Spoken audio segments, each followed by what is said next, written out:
Oh, I didn't see you come in. Hello, everyone. My name is Apollo. You can find me on the internet at TallNerdApollo, and welcome to this D&D 5e fairly high-level one-shot. This one-shot is called Legend of the First Monster. As you all know, we're all gathered here. Ladies and gentlemen, we're all gathered here today to celebrate under the light of Roll for Good. Everybody praise. Preach. Hallelujah. Praise, hallelujah. We're raising money for Doctors Without Borders. Some really quick info on everything that's going on throughout the day. Right now, we are running a giveaway for a physical set of the Pendragon starter set. You can find info about how you can join into that giveaway and the Nightbot in chat.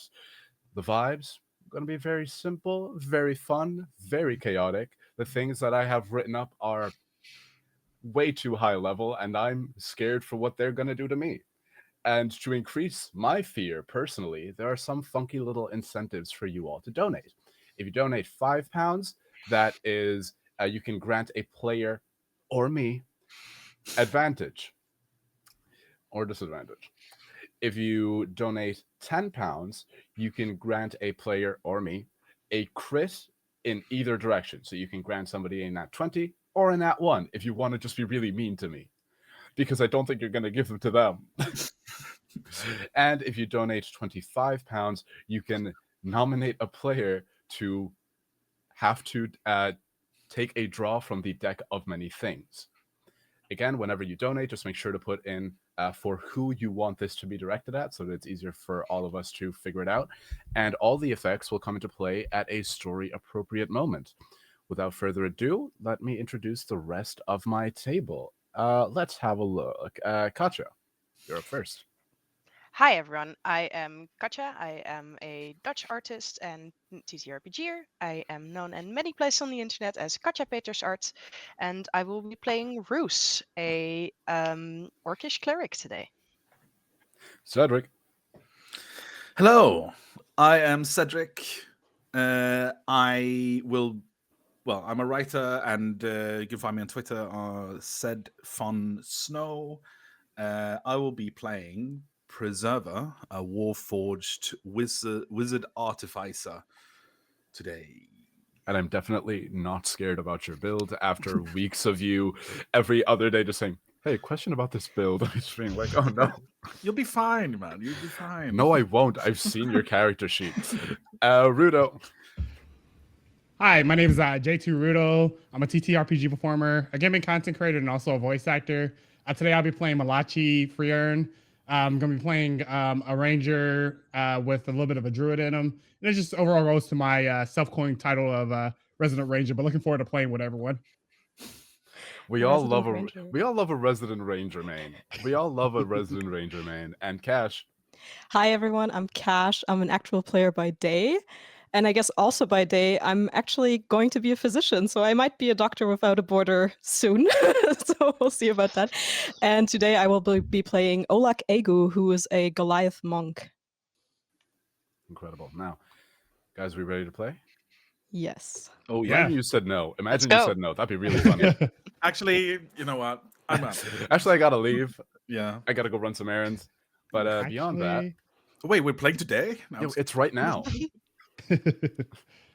Welcome to the world of Historia. This is a world of myth and legend, of might and magic. The year 1869. We are in the beginnings, just right on the cusp of the age of Arcanotech. Magic is supplementing technology. Steampunk trains powered by air elementals that just sort of push them on levitating tracks. There are the beginnings of cars and super cities. And speaking of like these metropolis super cities, skyscrapers, reaching the heights only thought achievable by the gods, we see the city of Olympia, the hub for all of this Arcanotech. The greatest engineers, the greatest mages, the greatest inventors have all gathered here for this historic world fair. This is actually about a week ago. A week ago, a tower was unveiled, the Brightburn Mythalar, a reactor core that could generate so much power that it could, right now, power the entire city of Olympia, which for our purposes is like, imagine just one battery powering all of New York. The Brightburn Mythalar is so powerful, and it is only growing as more inventors and more minds and more work is being put into making it even more incredible.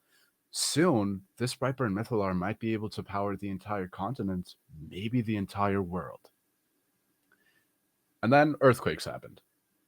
Here, across the continent, and all the way across the sea. And at the same time as the earthquakes, beams of light starting to shoot out from the desert. We pick up about a week later as you all meet in a waiting room outside of an office. All of you, just real quick, roll me initiative to see who we're going to introduce first.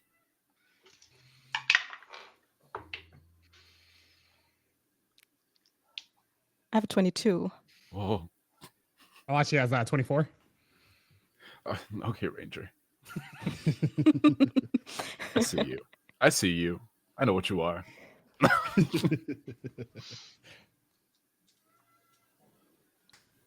Is anybody going to beat a 24? 14. 14? 9. 9. Lovely. Ruto, please introduce your character as they are sitting here in the waiting room. Just vibing. Yep. So basically, Malachi, he stands about 6 foot tall. Very much so has kind of sort of this muscular built about him, almost like he's been living off the land. He has kind of a purplish skin with purplish eyes. He also has white hair that's long and curly to his shoulders, but the sides of his head are shaven. And he wears very much so a dark attire with a hoodie that's black that has silver linings that go throughout his wardrobe. So he basically is someone who looks like he keeps himself. And right now he is kind of leaned back on the wall with his arms crossed and looking like he's an actual deep dot in terms of what he was called here to do. Yeah, if you're in deep thought about what you were called here to do, you can give me a nature or perhaps a history check to see if you're able to piece together from your previous experience being in the city why they could have just called you in. Yeah, so I'm going to do nature, and that's going to be a 10. 10. Nice. Hey, hopefully there's a big monster for you to fight, but you're not sure. You are used to being out in the wilderness, out in the desert, fighting the enormous worms the enormous sandworms that burrow just under the surface, or any other sort of beast. You are in a jungle of metal in this skyscraper-ridden city, and you do not know why you're here. Yep. Kash. So, oh no, continue. So basically, he's just going to think to himself, this better be important, because he doesn't really respect the rules and the traditions of a traditional government in society. Why would you? Kash, please describe your character as they arrive next into this waiting room area. I think Oleg arrives walking very, very slowly, but very aware of every step that he makes. He's a male Goliath, about 2 meters tall. Now you have to convert that in feet for me because I don't know what that is. How many meters tall? 2 like meters. Okay, Quite tall.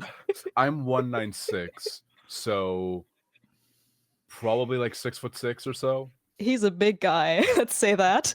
Also Little very guy. muscularly built. He has grayish skin with purple striped tattoos that are over his forehead and also on his arms. And he has very piercing light blue eyes without any pupils. And he's wearing a very loose-fitting, like a monk kind of pants, I guess you would call them, like baggy pants with thick rope for a belt. And he has a loose orange cloth draped over his shoulder. And he's like slowly stepping behind Malachi and giving him like a nod like this, a nod of acknowledgement. And then he just stands there stoically and watches what happens next. As you're watching, give me a little perception check. I will do that.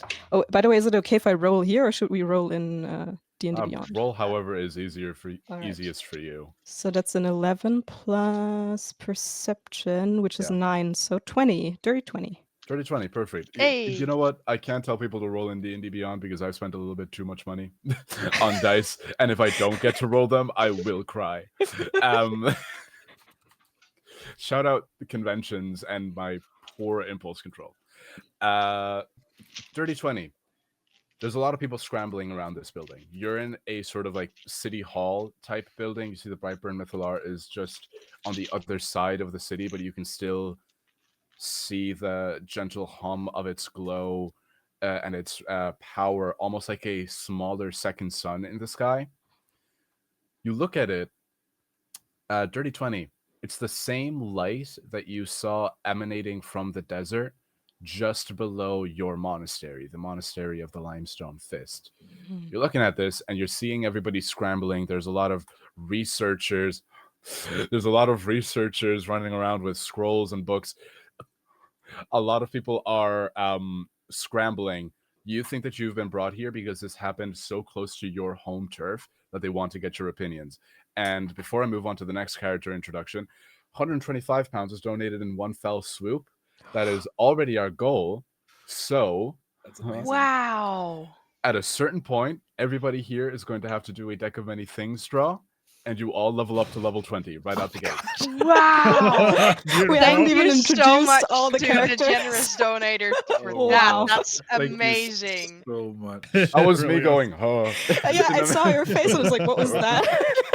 I was What's legit happening? thinking, What's happening? near the end we might get to level 20 if we're lucky, but not okay. Yep, here we go. Okay, wow. While y'all figure all that out, Cedric, please describe your character as they are the next person to arrive. Okay, I'm a bit taken aback by this. Right, Preserver is Warforged, quite old Warforged. He was the first of his kind ever created. Basically a sentient android. He has very General Grievous kind of look to his body, very spindly, 6'5".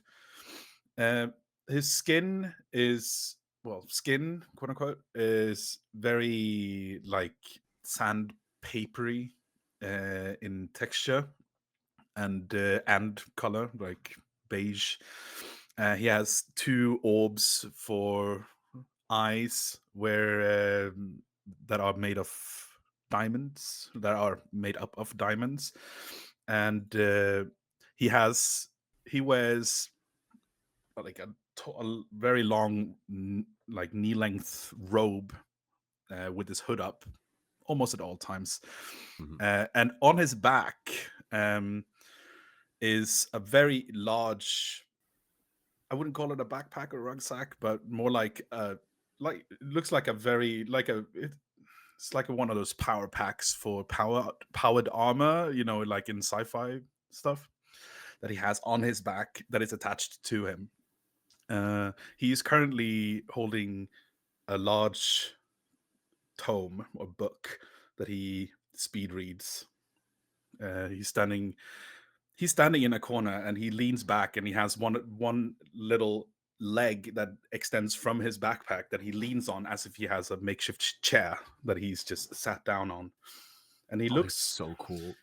He looks very sagely. If you don't see his actual body, he looks like a sagely old man reading an old tome.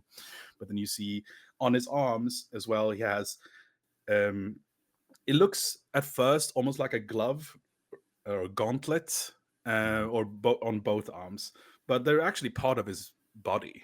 They're just cut off like near the elbow, and then there's like then it reverts back to like skeletal like arms and his upper arms. That he's holding this large tome in his one hand and he just speed reads it. As you're holding this tome, the tome that you're holding is not static. It's a updating tome that is connected directly to the energy output of the Brightburn Mythalar. Please give me an investigation or arcana check. as you receive the latest updates from the Mythalar's other engineers? They're the same. So, 22. 22. Mhm. The energy output from the Mythalar is such that if this were a being, purely on power scaling levels, it is generating as much power as the presence of a minor god. He verbalizes through his voice box. Interesting. And then he makes a quick note with his other hand without watching in his little journal that extends from his body. Like, it makes a little note in it whilst continuing to read. And Katja, can you please describe your character as they are the last to enter this little waiting room? So, walking close behind Preserver is a sizable, muscled-looking older orc. Mostly bald, little pluck of white hair on top, two large sword-like tusks that stick up above his eyes. He refuses to cut them. He is wearing a mostly sand-colored tunic with a holy symbol consisting of a circle with 4 elements in it. And he is a cleric of the god of destruction and innovation. He carries a sword with him, a shield. He looks like he's ready for a fight. Under his tunic, you see some heavy-looking plate armor, just covered with an over tunic, and he is grumpily walking along, reading over Preserver's shoulders. As you walk in, can you give me a religion check as you also see the energy readings from the Mythalar? Absolutely.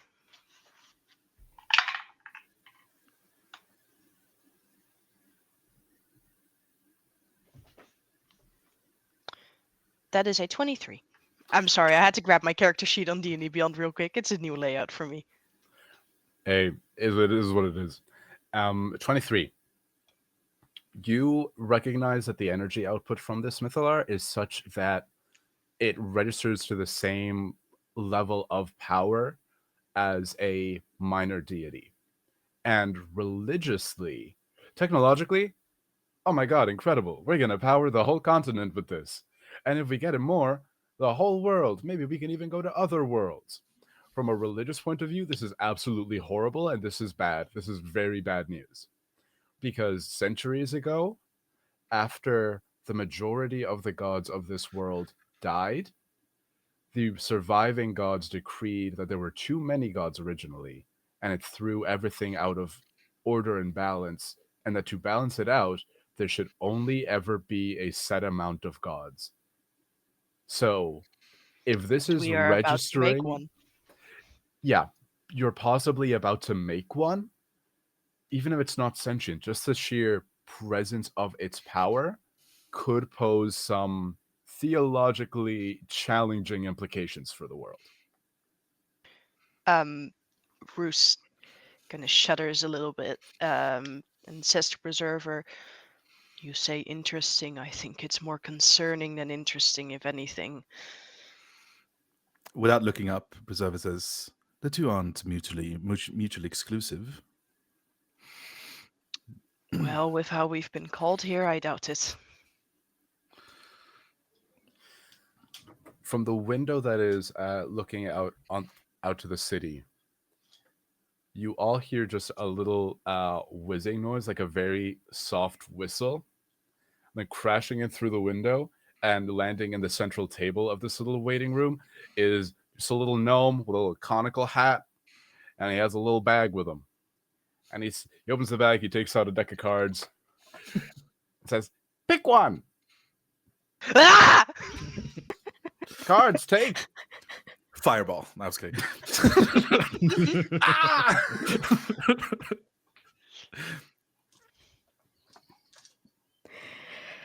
He looks at all of you, and you all feel magically compelled. DM's version. leave him. You can't get out of this. 40. In my mind, I'm thinking of like, you know, that one little guy from the anime Fairy Tail who's just like the really small dude from like the guild was like the little hat. Yeah, Kash, you're nodding along. You know who I'm talking about. Yeah, okay. Preserver walks up. Yeah, Preserver, how many cards do you want to take? Just the one. Walks up.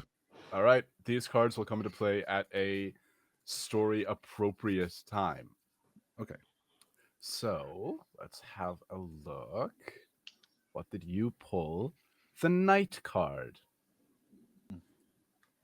And that will come into play later. Writing this down frantically. Who's up next to the little gnome? You pull the card like dissipates into little twilight, little shimmers of twilight and starlight, and he goes, okay. I think Olak kind of he slowly walks towards this little gnome, and then he says, like he mumbles under his breath, another subscription that I forgot to cancel. And then he just pulls one of the cards from the deck very slowly and goes, so what do I win? Oh.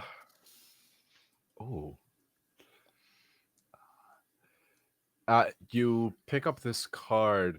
The little motes of twilight fly straight towards your chest as you pull the star card. You can select one ability score and increase it by 2, not exceeding a score of 24. Oh, okay. Interesting. 24. You can go up above max. Mm-hmm. That's like not exceeding 24. This is like the best card you could have pulled. That is a pretty good card. I think I will think about it for a few minutes and let you know then. You pull the card, the star goes into your chest, and the little guy goes, very nice. Who's next? He's doing a little dance. He's swaying quite a bit. Malachi's seeing that Olak went up and pulled the card is very much so going to reluctantly go up and pull the card. Lovely. You pull a card. Again, the starlight, and it goes straight towards not your chest, but this time circles around your head like a crown as you pull the throne card. The player gains proficiency in persuasion and doubles their proficiency bonus on checks made with that skill. Enjoy the plus 12. You know how like mentally you have mentally you know these are the things that I own in my life, even if you're not actively focusing on them. Somewhere in the world, you know that you've just become the legal owner of a small keep. Oh, that's right. I have a keep. Yeah, that totally fits within Malachi's The keys to that one like apartment in the forest, that one little cottage in the forest that you thought you lost, just like jingle in your pockets. You're like, oh, nice. Who's left? That is awesome. The little gnome says, I like you. Nice.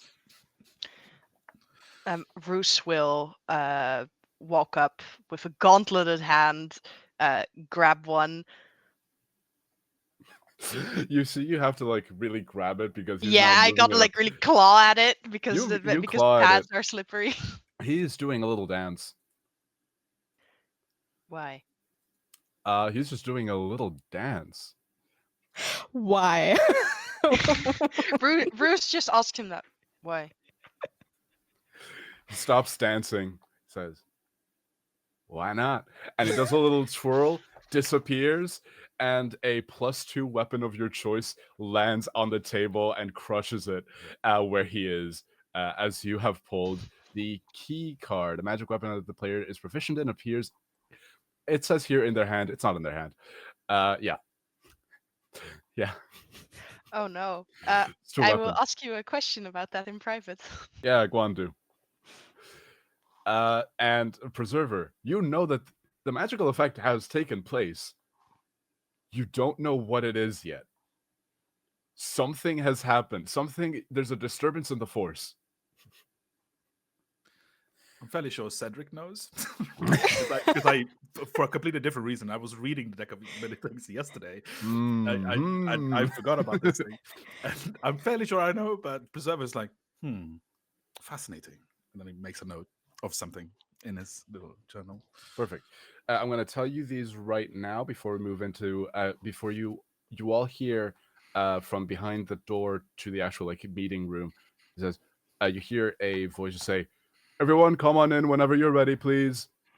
Before you all walk in, Kash, you have a advantage and a nat 20 granted to you by the chat. Oh wow! Thank you, chat. And somebody else at who I will just say who at random is going to also be given an advantage. Katja, I just left it up to a die roll. You have one advantage stored. So Great. y'all Thank you have very those. much, chat. Thank you, chat. And also everybody, say thank you to Aida for not only being the producer, but also letting me know when these come through. Right. Everybody, you have all been told that you can enter the room for the meeting whenever you guys are ready. What y'all doing? Without hesitation, Preserver stands up, the little chair folds back into his backpack, and then he just, without looking around, just walks in. Yeah, you walk in. Inside this little meeting room, there is just a elven woman, deep dark skin. She has like golden tattoos running up her hands and forearms, and she looks extremely stressed. She has a mountain of books and scrolls and little arcane crystals that have illusions projected onto them, and she is typing away at things around her, frantically trying to figure out what's going on. Everybody else, y'all entering? I think before Olak enters the room, he'll kind of straighten his back and make it crack for a bit. And he will then gain his +2, I think it was, for dexterity, if I remember that correctly. And I think then he will step up to Malachi and go, "Are you ready?" And then he kind of nods into the direction where Preserver disappeared to, or where he stepped to. Yeah, Malachi is gonna go. Yeah, ready to get this over with. As he steps behind Olak. Dang. And then we head in together. Malachi does not care. Malachi's like, can I just go back? I have a house. Yeah. I have a house. I need to be with the land.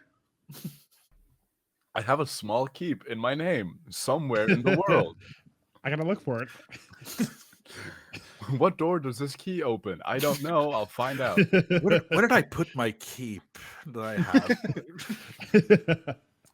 have? Katja, you also entering? Roos is first walking over to the table where the force energy that has crushed this little gnome has manifested into a very beautiful shield. With holy symbols relating to description, mostly to innovation in this case. And he is going to pick it up, take off his other shield, put that one on his back. Yep. Carefully move the crushed remains into a little pile, cover it with the shield, and then walk in. Just a quick little outfit change before you go in for a meeting. Just a little bit of a freshen up. You walk in, you see the elven woman. She says, "Hello, everyone. Are you all acquainted with each other? Before I start going into all of this," and she points to like a wall of beeping crystals. Well, with each other would be a bit of an exaggeration. I do know of my good friend Malachi here, but these other two I have never seen before. Adequately, Preserver says.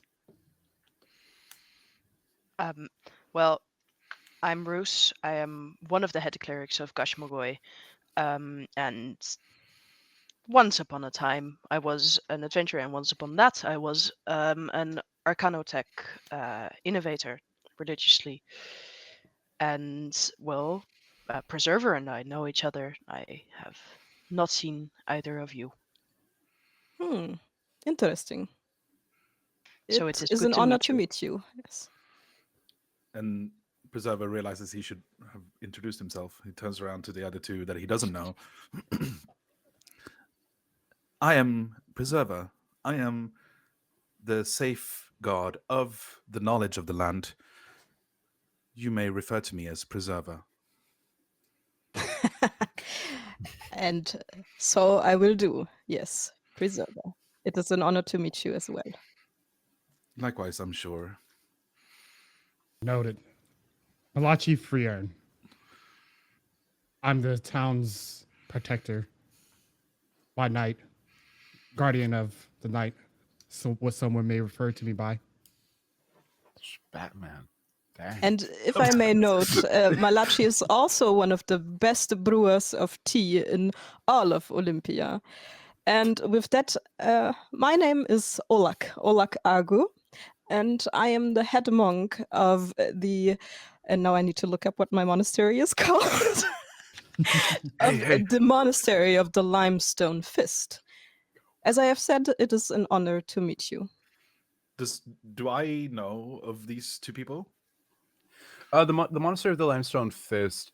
It's fairly common knowledge that there is a monastery out in the desert, that is sort of like nestled into the ruins of old temples. If you want to know more than that, you're going to have to do investigations or religion checks or all that type of stuff. And you probably would have heard of Malachi. There we go. There we go. I got it. I have the little intonation note down on my little flashcard. You would have heard of Malachi. Malachi is just a very well-renowned, legendary. You're level 20. There's a statue of this guy somewhere. You're level 20. You know, yeah. This is a reunion of the Beatles. Yeah, everyone knows you. You're all famous in your own right.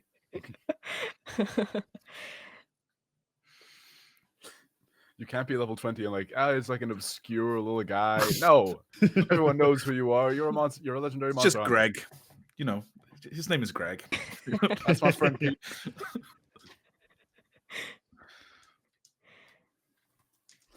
The elven woman looks at you and says, "My name is Aurelia. I am one of the engineers here. I'm one of the engineers here for the World's Fair, and I am the chief engineer, the chief head engineer for the Brightburn Mythalar. You all, I assume everybody's caught up to speed on what the Brightburn Mythalar is. When we turned it on, a preserver, you have the energy readings. You see how powerful it is, right? 200% over estimations. Yes, exactly. Good God, it's a miracle. When we turned on the Mythalar, a ripple was sent throughout the world.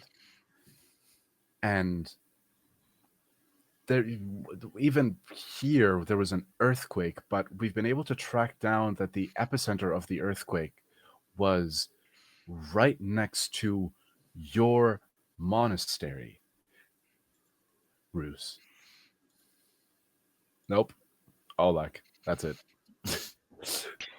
Don't look at I the am wrong line on also a ahead flashcard. of I am also ahead of a thing, but I think you mean Olak because I live in this city. As you You look should at her, know. she has like a mug of coffee. She is so sleep deprived. She's like, everyone's blurring into each other.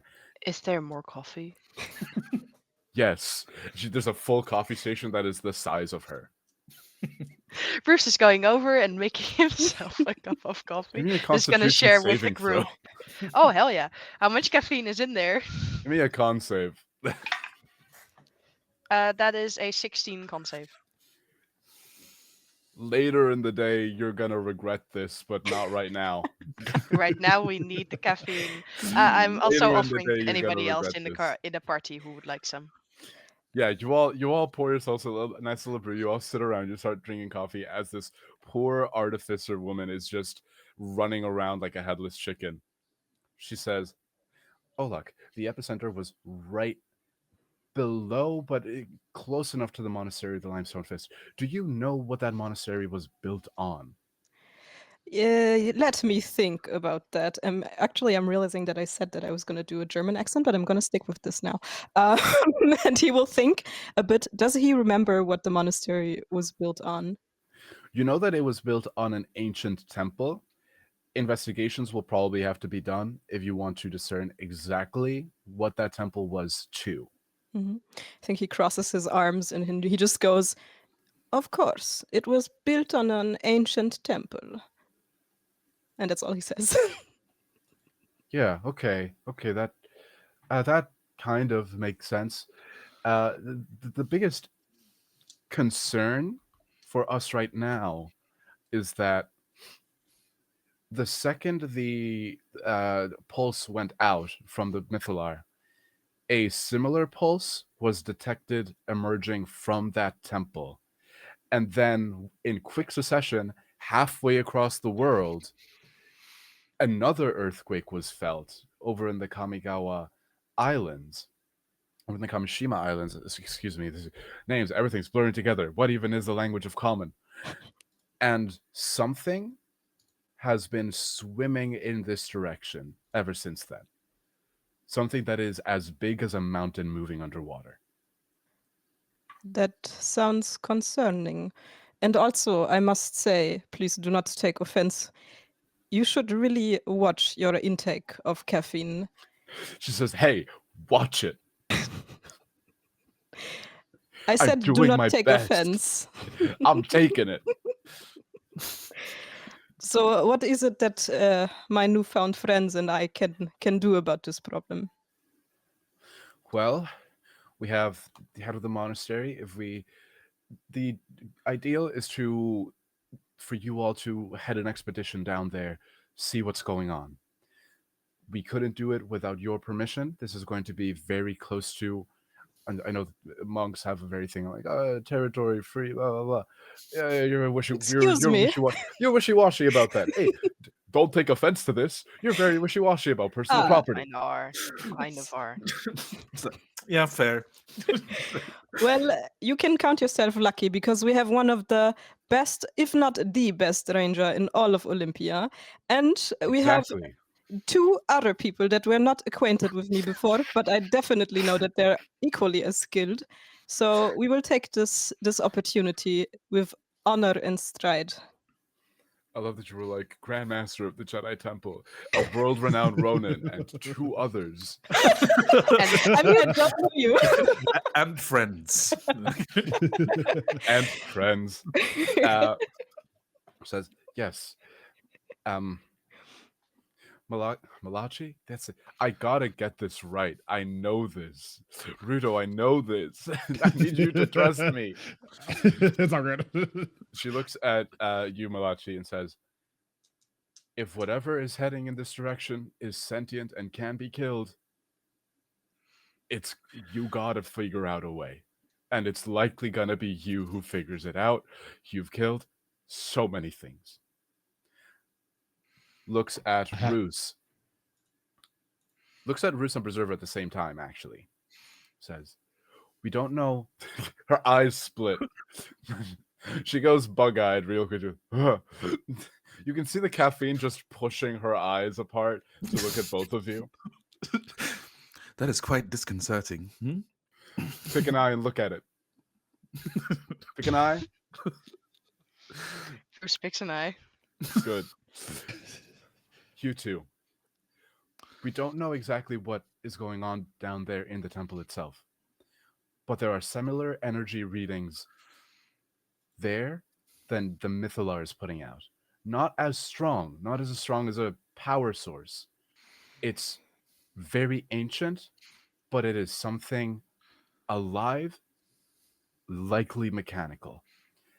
And from where it is, there's not as low. There's a considerable chance that this is some ancient deity. Excuse my words. Excuse my French. French happens here in this world. Excuse my French. Some god-related bullshit is going on. So we also need somebody who knows about that. Common and French. Yeah. Those are the two languages of the world. Yep, that makes sense.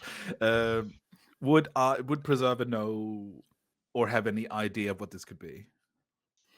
Well, everything that she's referring to, you see that there are like maps, there are beacons, there are energy readings that are being fed back. From a distance, they can't get exactly what's going on, but you can give me an investigation check to see exactly what she's looking at. Could I also make that investigation check? Because in my day, I have fought plenty of weird stuff, and this is high on the weird stuff radar. Absolutely. Remember that you, Katja, have advantage from the chat. Ooh, yes. Thank you very much to whoever donated that. I will use that, and that was investigation, you said, right?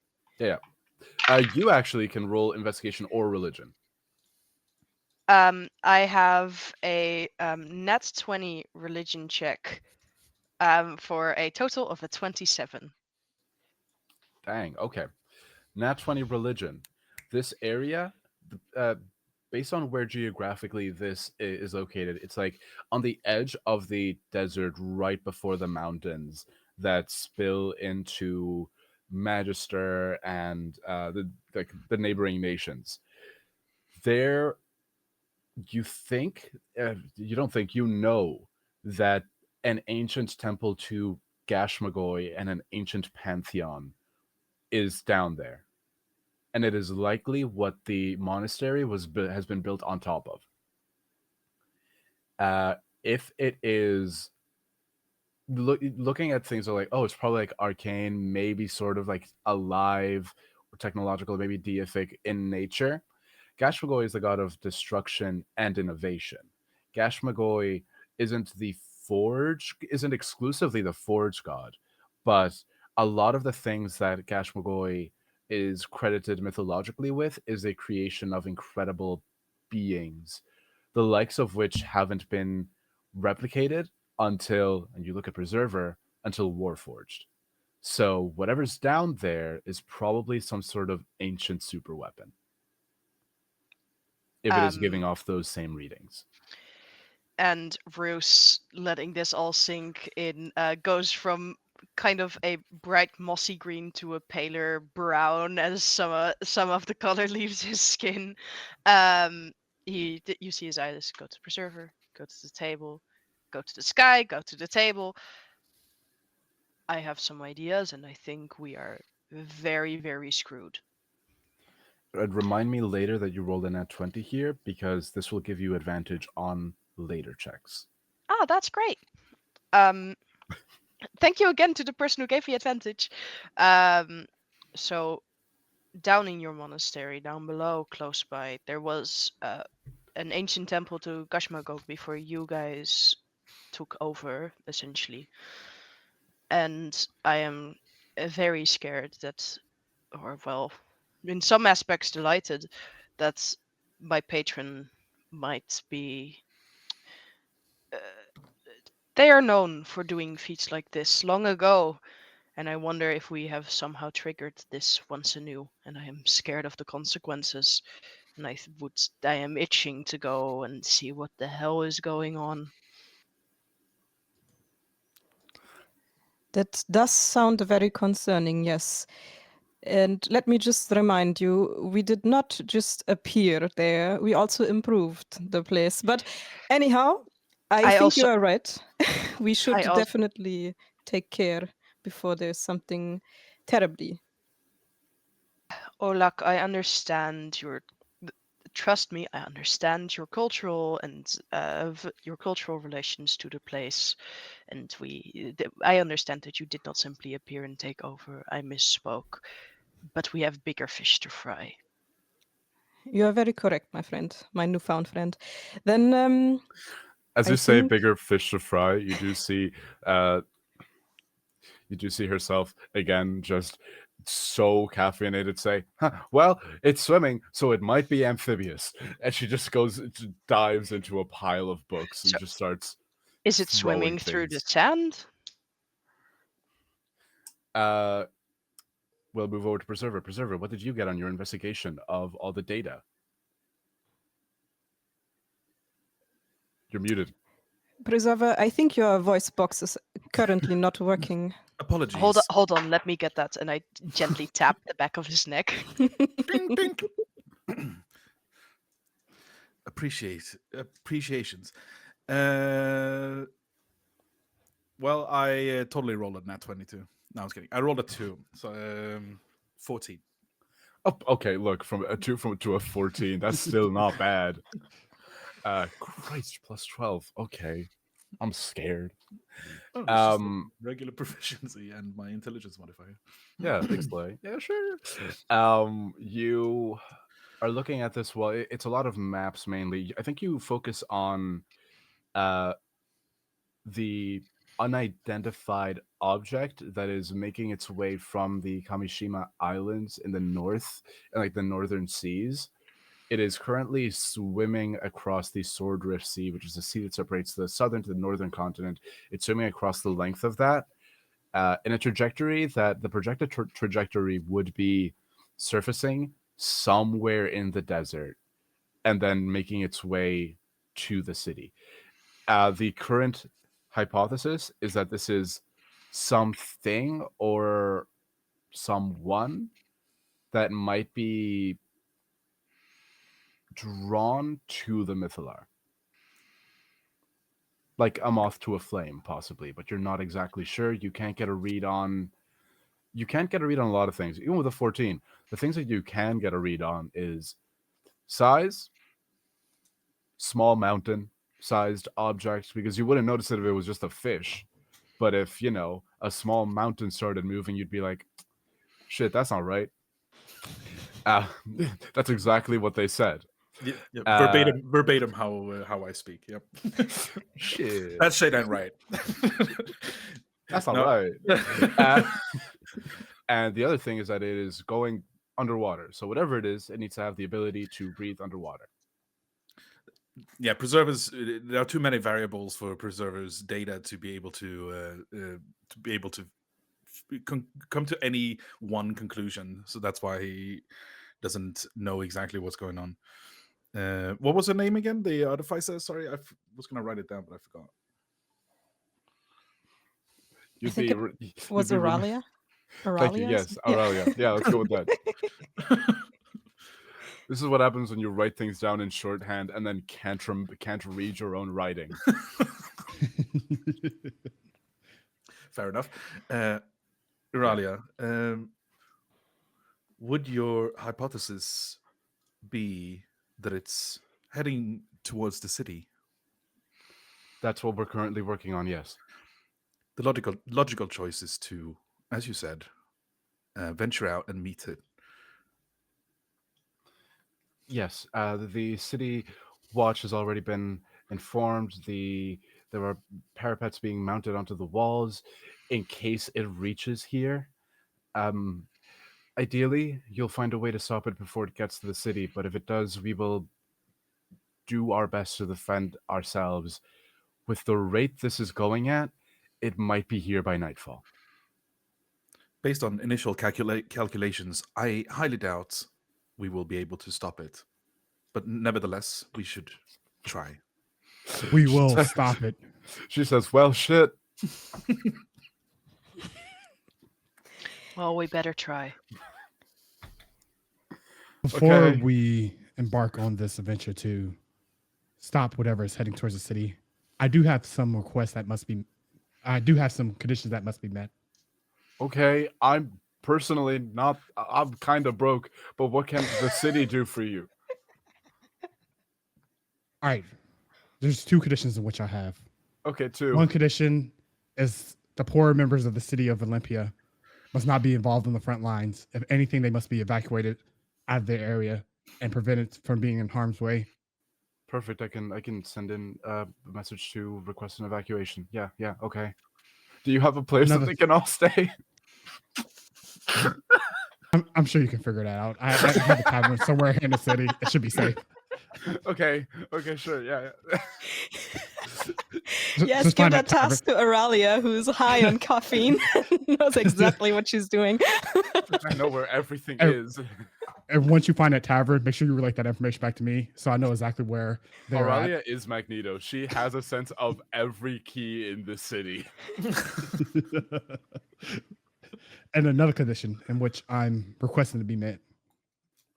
The people that are poor in the city of Olympia are lacking the educational resources in order for them to better their lives. I need for there to be more investments into the infrastructure that is of their education.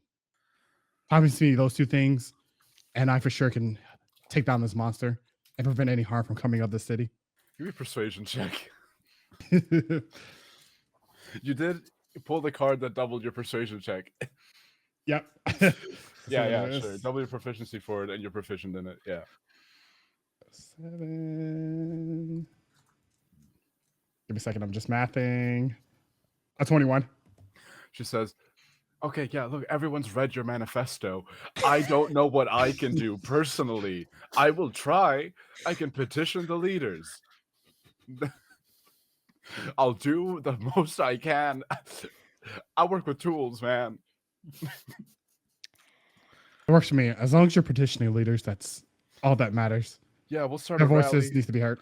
We'll like do something for like a referendum or something. She says, Perfect. okay, whenever you're ready to go, there will be a transport car waiting for you at the gates of the city. Very well, then. I think we should lose no time. Would I know where this is? Well, Like- you were looking at the map, so you know that it's a couple hours like drive into the desert. But yeah. Okay, so I could technically teleport us. Yeah. Oh wait, I didn't take teleport. Sorry, I didn't take teleport. I took teleport and then I removed it. R.I.P. King. Sorry. Oh, R.I.P. King. I would have been like, right, let's go. then we're there. My bad. Sorry. That's Set the okay. expectations too high. I have one more thing before we leave. Yeah. Yep. Before they leave, Roos is gonna turn to the artificer that they spoke to as well, and he's gonna say, I think it might be wise to also start a ceremony to Kash Mogoi, get some sort of deific support already, because if this is what I am afraid it is, we would need all the hands that we can get. Are we petitioning gods now? No, we are petitioning the people who worship gods. Okay, so what I have to do is put in a request for an immediate evacuation at the same time as a religious ritual, and just sort of drop Malaki's manifesto on the desks of every elected official. Yes, and as my Does friend this- Malachi pointed out, we are sure that you are going to figure it out. Does this That's city so not much have pressure on does me. this city not have an emergency council? I thought this was arranged better than this. Hey, I just have- work here. I know you do. Good luck. He's gonna walk up, put a gigantic muscle, like really big mitt of a hand on her shoulder, gently. She just crumbles. She's so tired. Gives her a little pat over the shoulder. Good luck. Pray Artificer for us that Iralia. we- I have a copy of the manifesto in question, if that helps. Then I give her a book. Of course you do. She's gonna quit Whoa. after meeting us. She's gonna resign. You hand Aurelia the magical communist manifesto, Yep. and y'all head out to the city gates. Mhm. Waiting at the city gate. So, Hmm? Sorry. as Malachi's leaving, he's gonna say, "See, I know you have this under control." And he's gonna hit her with a guidance as he's leaving the room. Just a tear of gratitude. She salutes you.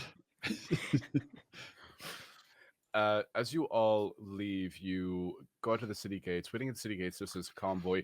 It's like your standard, like, not Indiana Jones. It's like your standard, one of the first cars ever.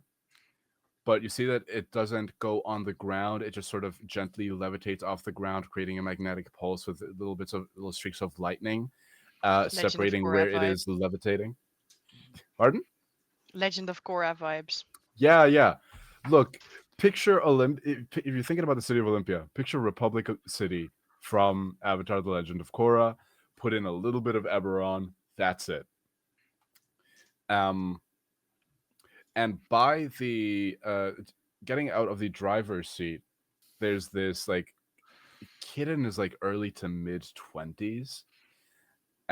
He is dressed as a soldier, and Preserver, you feel the magical connection to him from the card. As you pulled the knight card, a 4th level fighter falls under your employ. Oh, he's gonna die. And he salutes you, Preserver, and says, I'm a big fan. At ease, soldier. He's so like he's so rigid. Do I know that he's here to just do what I say? He's your driver, but he has Okay. also, in a magical sense, pledged his undying eternal allegiance to you. Oh no! Can I release him Preserver, from I didn't this? know you were into this kind No, of thing. you have the thought of releasing him, and over over the kid's shoulder, the gnome shows up and says, and disappears. Oh no! I'm gonna be responsible for this kid, like early death. It's level 4 in the A level 18 campaign.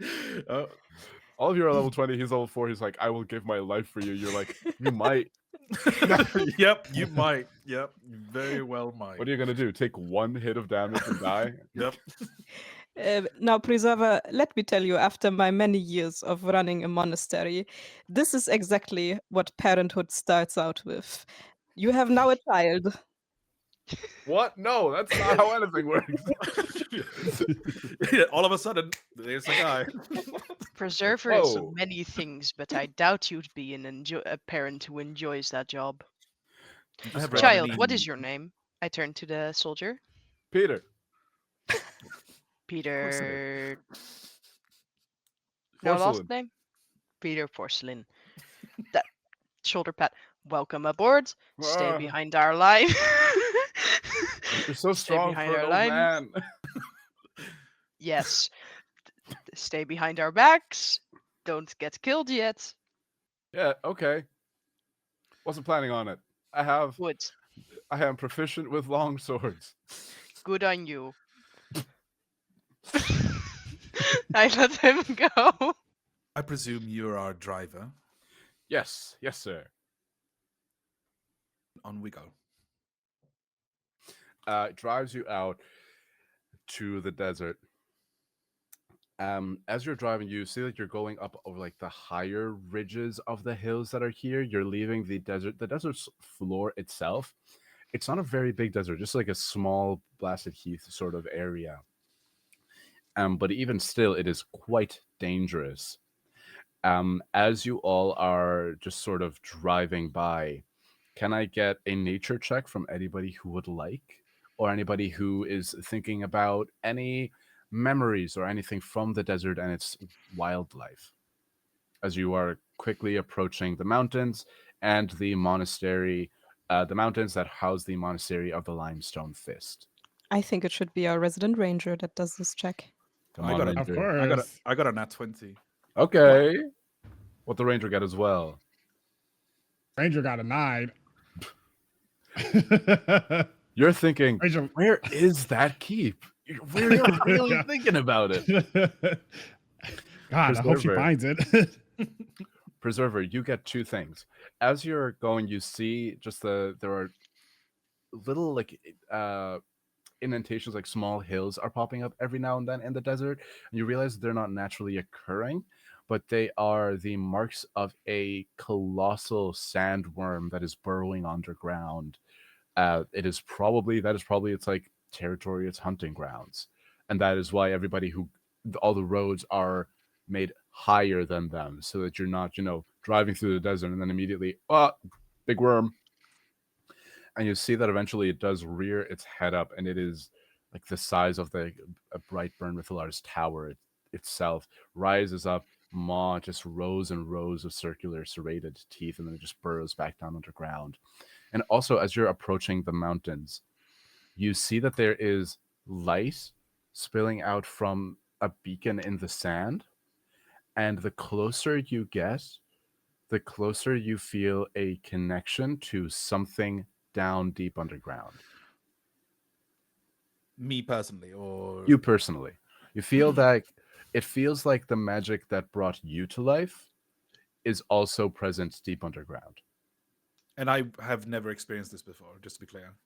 Oh, you felt like I'll say though you were the first Warforged, so you probably would have felt the twinge of it with other Warforged, being like, "Oh, I recognize that what powers my like mechanical soul is what powers yours," but you feel the version of that is much more ancient. Down, Yeah, but that's what I meant. Like I've never felt it on this scale or Not on out this scale. here specifically. Okay, and not out here. the source power, I feel it. It is increasing. Need And more calculations. what does it feel like? It Is it feels. a burning sensation, or I wouldn't know what a burning sensation is exactly, but from what I've read, it's more closer to a compressing feeling. huh? He doesn't say by the way. It's just me, Cedric. If you take your internals and you compress them slightly, it's not. It would be quite painful for any organic, I believe. I think you are right with that presumption. Yes. Well, then we should hurry so no one else in Olympia has to feel this feeling. Roos is starting a prayer in Orcish. First very quiet to himself, and then slowly filling the car. Not loud, not overbearing, but he is praying for the innovation to be put in the right spot, for the destruction to serve the continual existence, peace, and balance of this plane. Never disregarding the need for either, but praying, please let it be useful, please let it be good, please let it be non-damaging, non-upsetting, stuff like that. All right. Quick retcon: Peter Purcellin has a southern accent. Sure. Car comes to a stop. Right, y'all, here we are, base of the mountain. Oh my god! I hate that you exist, Peter. Being Cedric. You do not say that to your child, Preserver. No, and Preserver doesn't care. Preserver doesn't give a shit. It's just me, Cedric. I hate that you exist. There's something in this world that tells me that I gotta pledge my undying allegiance to you, Preserver. Oh, shut up. I will was go wherever you Preserver. tell me to go. That was Preserver. Yeah, no. You are a good kid. Preserver likely doesn't feel the potential implications of this. It's like, right, and then that's it. And yeah, he just doesn't say anything to him. Awesome. Y'all go down into the temple.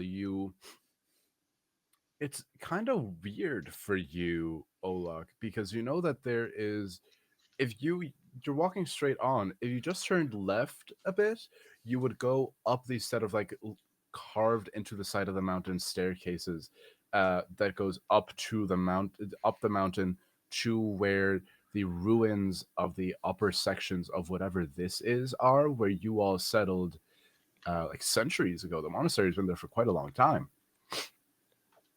Excuse me. But instead, you go right and you go around, and there's an entrance to a cave. And through the cave, you start going down, and you reach an antechamber. I'm not going to make you roll for this because you're all level 20. No, like, geographical thing is going to be an issue for you. You have to, like, work together to start pulling away rubble and just a lot of collapsing in sections of this cave, because whatever happened here, it's like a pulse of energy has pulled back a lot of the stuff that was blocking entrances. So now you all just have to do minor cleanup to get through.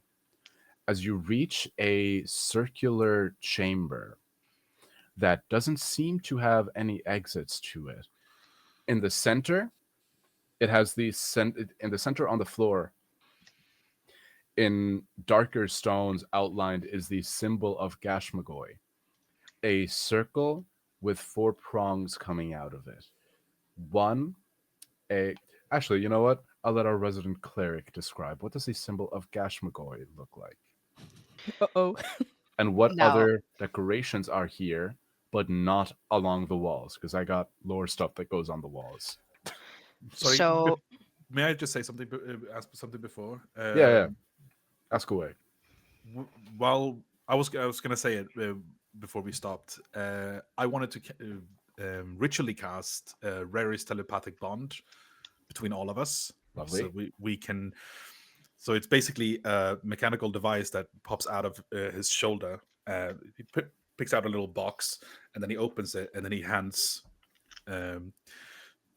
like one earpiece to each. Then we can all speak to each other. Raycons. Yeah. Everyone take a Raycon. great. For us to be able to communicate with one another. While Would you're work. not talking, there's like a little audiobook loaded on there. Yeah. Oh, sorry. That's my Spotify playlist. Awesome, yeah. Yeah, and in return, Bruce is gonna touch you on the shoulder and cast Death Ward on you. So the first time you would drop to 0 hit points, you instead drop to 1 hit points. And Nice. if you would die instantaneously, you don't. And this is for 1 time. But the holy symbol of Gashmagoi is a circle with 4 items coming out of its center. So you guys see a trident, a sword, an open hand, and a hammer. And as you walk into this room, it is tiled and radiating out from this circle in 2 halves. One side you see lots of flame-like, rock-like, like primordial powers almost represented symbolically engraved long ago. On the other you see more of the arcane energies. You see things like fire, clothing, threads connecting all of it, accompanied with symbols of aggression and aggressive innovation. You see the more innovative sides connected at the top and bottom by attributes that would share both, but it is just richly decorated with all sorts of items. Heck yeah. And anybody who wants to can give. Oh, actually, before we get to that, as you cast Death Ward on Preserver, Peter just comes over and says, "It's not going to come to that. Peter, it might. I'll I get them hope before for- they get you. I hope for you that it does not come to that. It won't. I got longsword proficiency. Okay, Peter. I have an armor class of 17. I'm good." Yeah. Dang it. If only I'd brought my old shield, I could have given it to him. Well, no, he has an armor class of 17, and that's where it's going to stay. Peter, it's very likely that you will be the first and only to die. Yeah, Well, say I will anything die like- in service to you. Okay. Shit. Looking around here, there's all the things that you mentioned, but also along the walls, there is a carved-in mosaic that now you can see as light fills the room for the first time in probably millennia. You can start to see that there's a story being depicted here. Anybody who wants to can give me, I'm going to give you 3 options: investigation, history, or religion.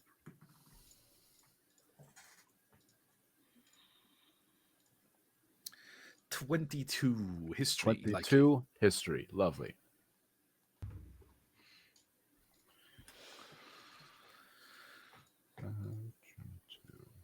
History. Little notes for myself. She has a 14. I What got are a you 9 rolling? religion. Bestie, do that with advantage. That's nasty. Thank you. I'm not That accepting is- that. 8. That is an 11 religion. I went from a 2 to a 4. I need you to do better for your sake. Thank you. I wish I could. I kind of Bruce Uh, twists his hip a little bit on the uneven floor and just sits there going, oh, I think for you're a just in second. too much awe. You're just in too much Yeah, awe. this is beautiful. It I really walk up to is. Professor and go, can you take a Can you take a picture? I'm always recording at full capacity. Send me these recordings. You just go up to a mosaic like, Yeah. Yes, you see him with like 2. You just see him. man just starts posing with it. It's fine. Rose, you need to move, otherwise I cannot see the full background. Sorry, and he's gonna move. Right. That was a 14 religion. What other 2 people? What are we rolling? What are we getting? I'm If you're thinking rolling of, it I'm thinking of using my natural 20 that I was gifted in the beginning of the stream for this Ooh. specific role. For what thing though? You said investigation, religion, or history, right? Yes. All 3 Um, depending. All 3 will give you different focuses in what you're mhm, looking at mhm, because there's a lot mhm. going on in this mosaic. I think I'm gonna go with history, and then I will have a 27. Lovely. So yourself and Preserver just sort of working together at the historical sections, or what you can think are the more historical sides of this. Lovely. And do we have Malaki doing anything? Yep. Malachi rolled a 14 for investigation. Perfect. We'll go from the bottom up. So that 14 investigation. A story is being told here. It is an extremely ancient story.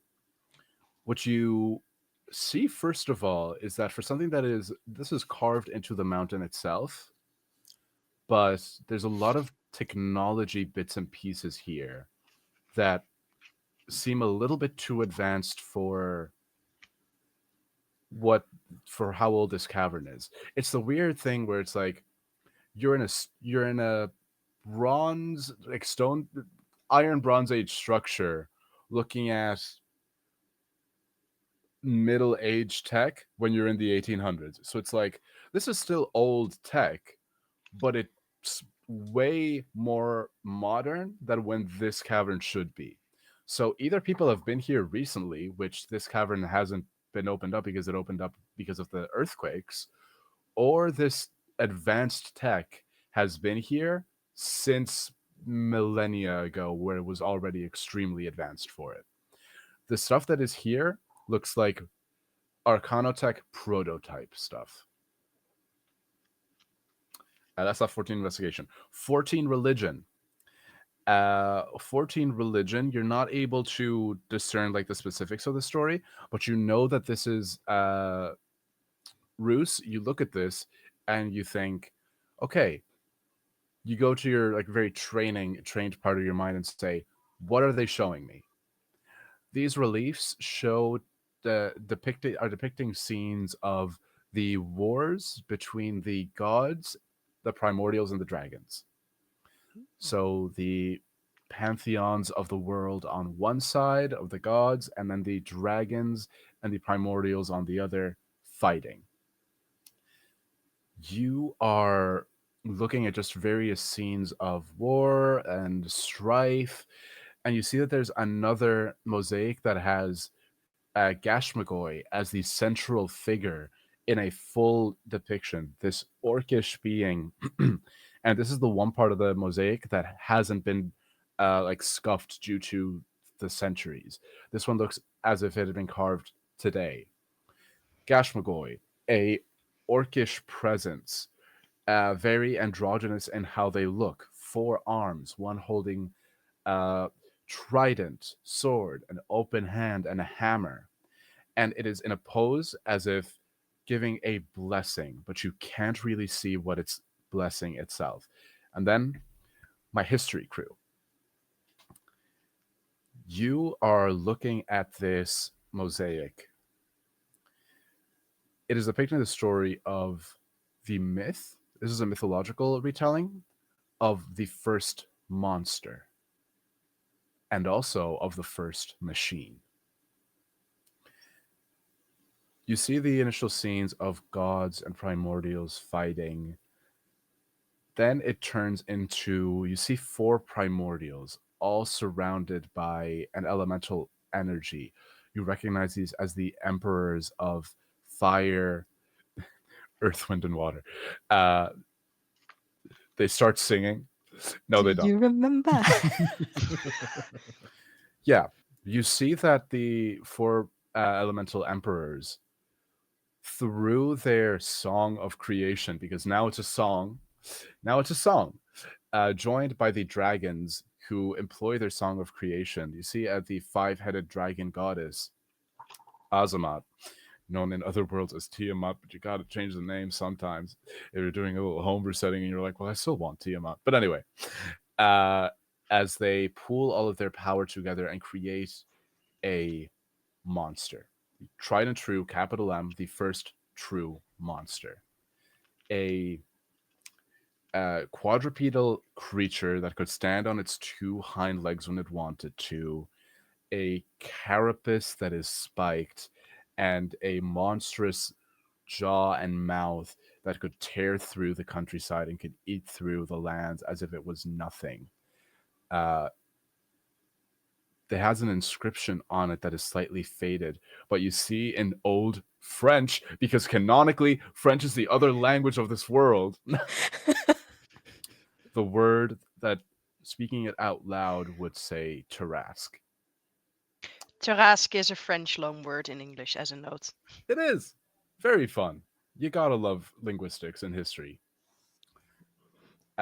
Preserver, you look at this, and continuing on the story, you see the gods turning to Gashmagoi, and Gashmagoi creating you, but not you, but what you are just millennia ago, into a much bigger scale.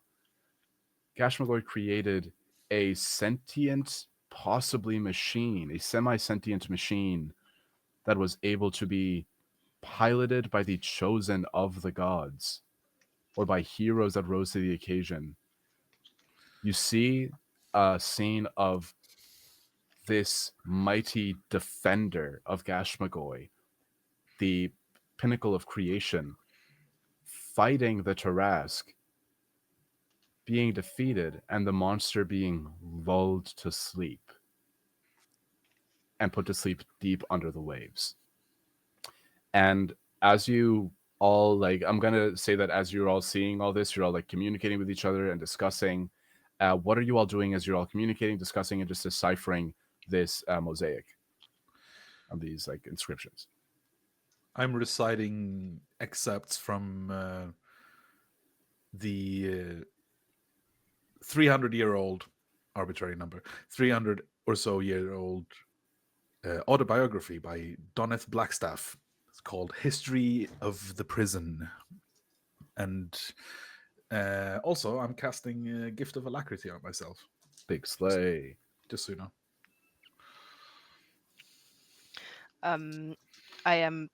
I have never had this many spells prepared, so give me a moment to look for the one that I have, because this is insane.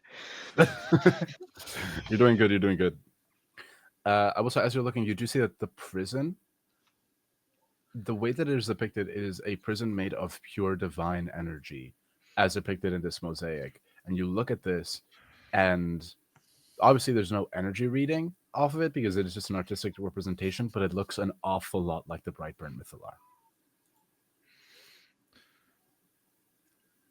It seems I am So- a reconstruction of ancient technology. Fascinating. Preserver, this is nothing new to you. This is like what every conversation over tea goes about. Like, does You're this like, mean nothing for your identity? This is look at this mural. It merely adds context to limited information I already had. It provides a framework, so to speak.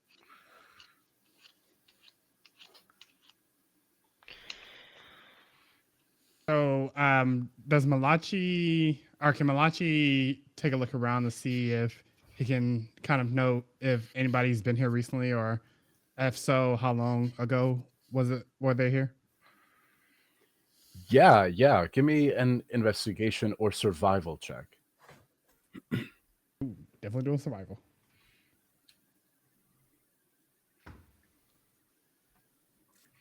Oh, that's a not 20 for 32. Nice. Shit. Okay. Nobody's been. You're the first people in here in millennia. Well and truly, nobody has been in here. Again, the tech is just that old, but it's always been this powerful. Nat 20, sheesh. You can sense that you might be extreme. Because you're underground, you can't see the beacon that was blasting off into the sky. But you are here, and you can tell that the beacon should be as if in the room next door or the source of it. Something is radiating an insane amount of power, and you might be just directly over it, or there's got to be another chamber here, is what you figure out. And with a nat 2032, you place your hand where the image of Gash Magoy has their open hand, and as you touch the hand on the relief, the figure of Gash Magoy, a crack outlines it. The wall pushes in to reveal another passage and a set of Ooh. stairs going down. Wow. It's Malachi, basically you are just fascinating. Do you know this? Your skill, it is unmatched. I have never in my life come across a ranger only half as skilled as you. I mean, what can I say, Malak? A lot. You being in my presence have definitely helped improve and hone my skills. I definitely owe a lot to you. I can provide a list of other rangers throughout the history. I was like, there's something here. And it's like, I can give you a list. I think Yeah. Oleg just turns to Preserver and shoots you like a stern look and goes, "No, thank you." Just Incredible. nod.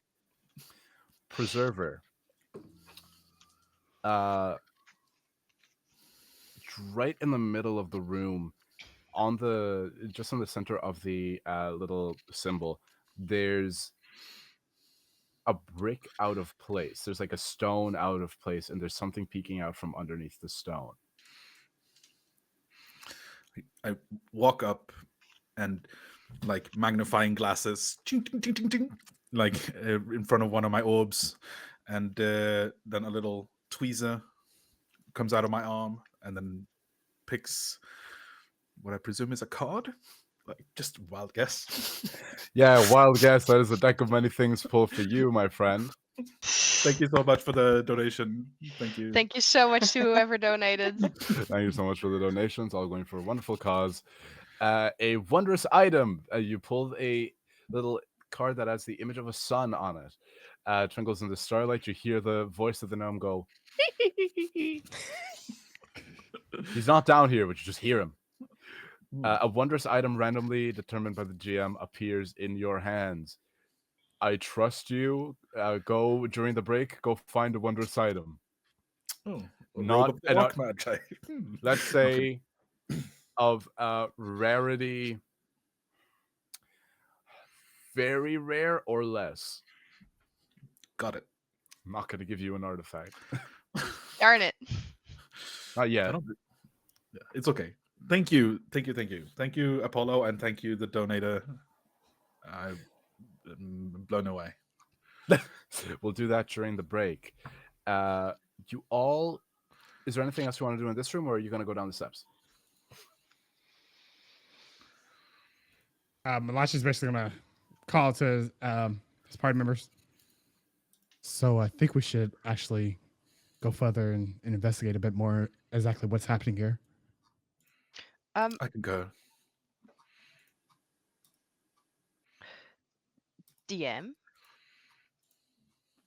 what sort of vibes am I getting here? Is Gash McGoy present here, looking upon us as a level 20 cleric? What do I feel from my connection with the gods here? Like, are we about to step into grave danger like now, or is that tomorrow, or what's the vibe? This is a sanctuary. This is ancient though it may be. This is a temple. Yeah. So there's not any immediate threat here. There's a very powerful magical presence that is almost as if signed by Gash McGoy deep within this temple, but you don't feel any threat from it, at least not to you. I will share that information with the group, and I'm also like, as soon as I walk by, I have like a single like little incense stick in my hand, immediately consecrating. The hours. Can I cast Detect Magic as a ritual as well, and just have it on? Yeah, absolutely. Thank you. You start going down. You, as you walk down the steps, you get extremely powerful transmutation magic, but the type of transmutation magic involved in the crafting and creation process. As you all walk down, you reach a chamber, and looking up, there's a bright light overhead, so you are directly where the beacon is coming from, and you see that the beacon is emerging from a 50, 60, probably 80-foot tall machine. It looks a lot like Preserver. As what you are looking at is the ancient first ever automaton ever created, the mighty defender of Gash McGoy. And that is where we're going to take a little break. Whoa! Awesome. This is so cool. Come back after the break. Full disclosure, this was basically a Jaeger from Pacific Rim, so let's see how that goes for them.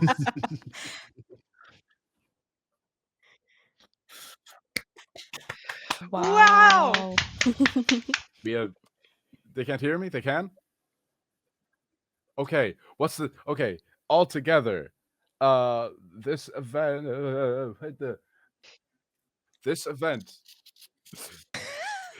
altogether at this point as an event, Roll for Good has raised £1,111 and 11 cents. Now that is a good number.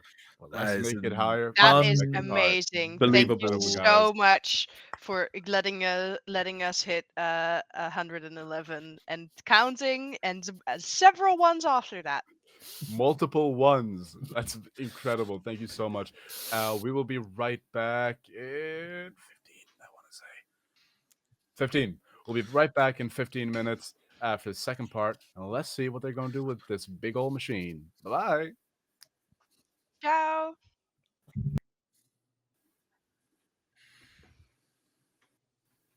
I didn't see you come in again.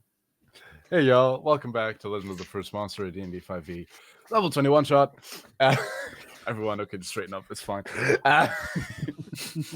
Where we left off, we gathered our party. We went out and searched for the ruins, and we found the mighty defender of Gash McGoy, the first ever automaton, the first machine ever created by the god of innovation themselves. What are you all looking at as you are standing here? There is a machine that is like probably like 80 feet tall in front of you. You're essentially in a god's workshop. Malachi is going to turn to Preserver. Preserver, do you know anything about this? Almost looks like you in a way. I'm filtering through my data banks. Can I? Do I know anything about this deal? History check if you want. History or Arcana? No. History or Tinkerer's Tools. Which I'm pretty sure is just intelligence and proficiency. Yeah, it is. Yeah, which is exactly the same as all the others. So You'll love intelligence-based skills. Yeah, I mean, yeah. 20, regardless. Nat or dirty? Dirty. Okay. Dirty 20. So A stinky 20. God, an 8 gets you to a 20. That's nasty. level 20. Yeah. I know. There's a familial resemblance, but it's like you're looking at your great-great-grandfather. Daddy. Okay. No, I don't. No, Word choice. No, You said it. No, you said not it. in that way. No, you said it. Oh, these people. You're essentially looking at a prototype, but whereas prototypes are usually weaker, you think that this might be the pinnacle of what a Warforged could ever be, save for the fact that it isn't sentient. This is the body of the most powerful possible creation of artifice without sentience. It is a version of you that is so ancient, but you innately realize requires a pilot. So Cedric asking, this is technically a vehicle, it's mechanically speaking. I mean, mechanically, it's not a vehicle; it's a construct that you need to attune, and once you attune to it, you will be able to command it. Right. It seems throughout the histories of mechanical tinkering and artifice and arcane imbuance into said artifice, there has been different pathways taken, and this one seems to be the pinnacle of one such strand of construction. One needs to pilot it.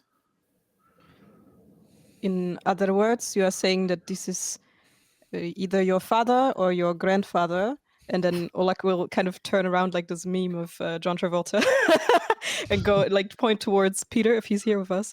Actually, I'm not sure. And he goes, "I'm back here, y'all." He goes to Peter. Grandfather. So Peter, this then in turn means that this is either your grandfather or your great grandfather. Sweet. The logic is flawed, but as an analogy, correct. More of a spiritual predecessor, if anything, correct, Preserver? It depends on your definition of spiritually, but yes. God be good. This is why I studied you, Preserver, because this is the acts that Arcana technology could do, can done, has done. And Is it operable? According to my calculations, with flawed data, it seems to be. You can see as you're talking and like ruminating, there's scaffolding here. There's scaffolding that is quite ancient. There's like a series of ramps that are going up and around it, so you can look at it from all angles. No, I'll be serious. There's a command hatch towards the top of it. It's essentially like a full body, except it doesn't have a head. Where the torso is, there's like a little dome, and then at the top of there is it's basically a Gundam. Thank you, Blue. There is what could be pried open to act as a hatch for whosoever would like to pilot it, if anybody wants to pilot it. Anybody who wants, you can give me Tinker's tools, investigations, anything to discern more info about it and what it might be able to do. Preserver, I was meaning to ask, do you think you could link up with this device and see if you are able to control it somehow? I can endeavor to try. And I guess I'll start walking towards the thing.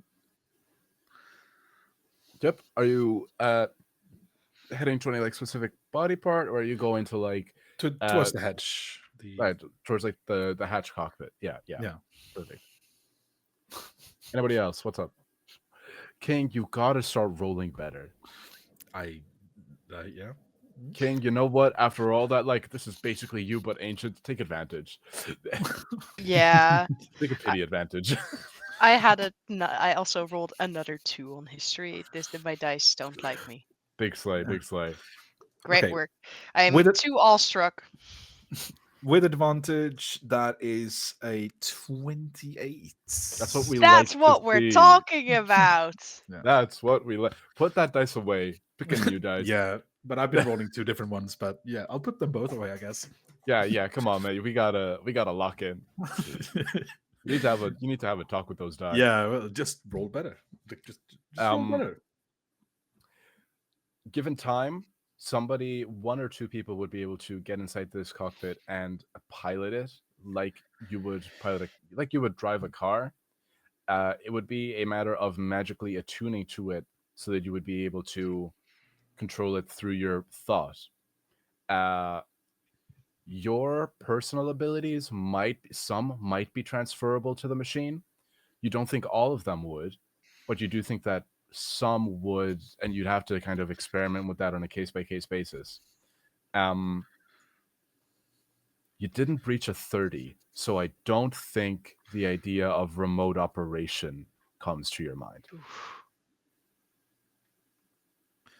Could I retroactively cast guidance on myself? Yeah. Oh, I could have cast that on you. Okay, guidance. Yeah, Dispel Magic drops, and yeah, that's a 31 then. 31. Given some time, you would be you even passed a 30. Given some time, you think you would be able to figure out a way to link the neural interface of this machine is similar enough to your own that you think you would be able to mentally connect with it, and you've passed a 30 without sacrificing mechanically like your own turn in combat.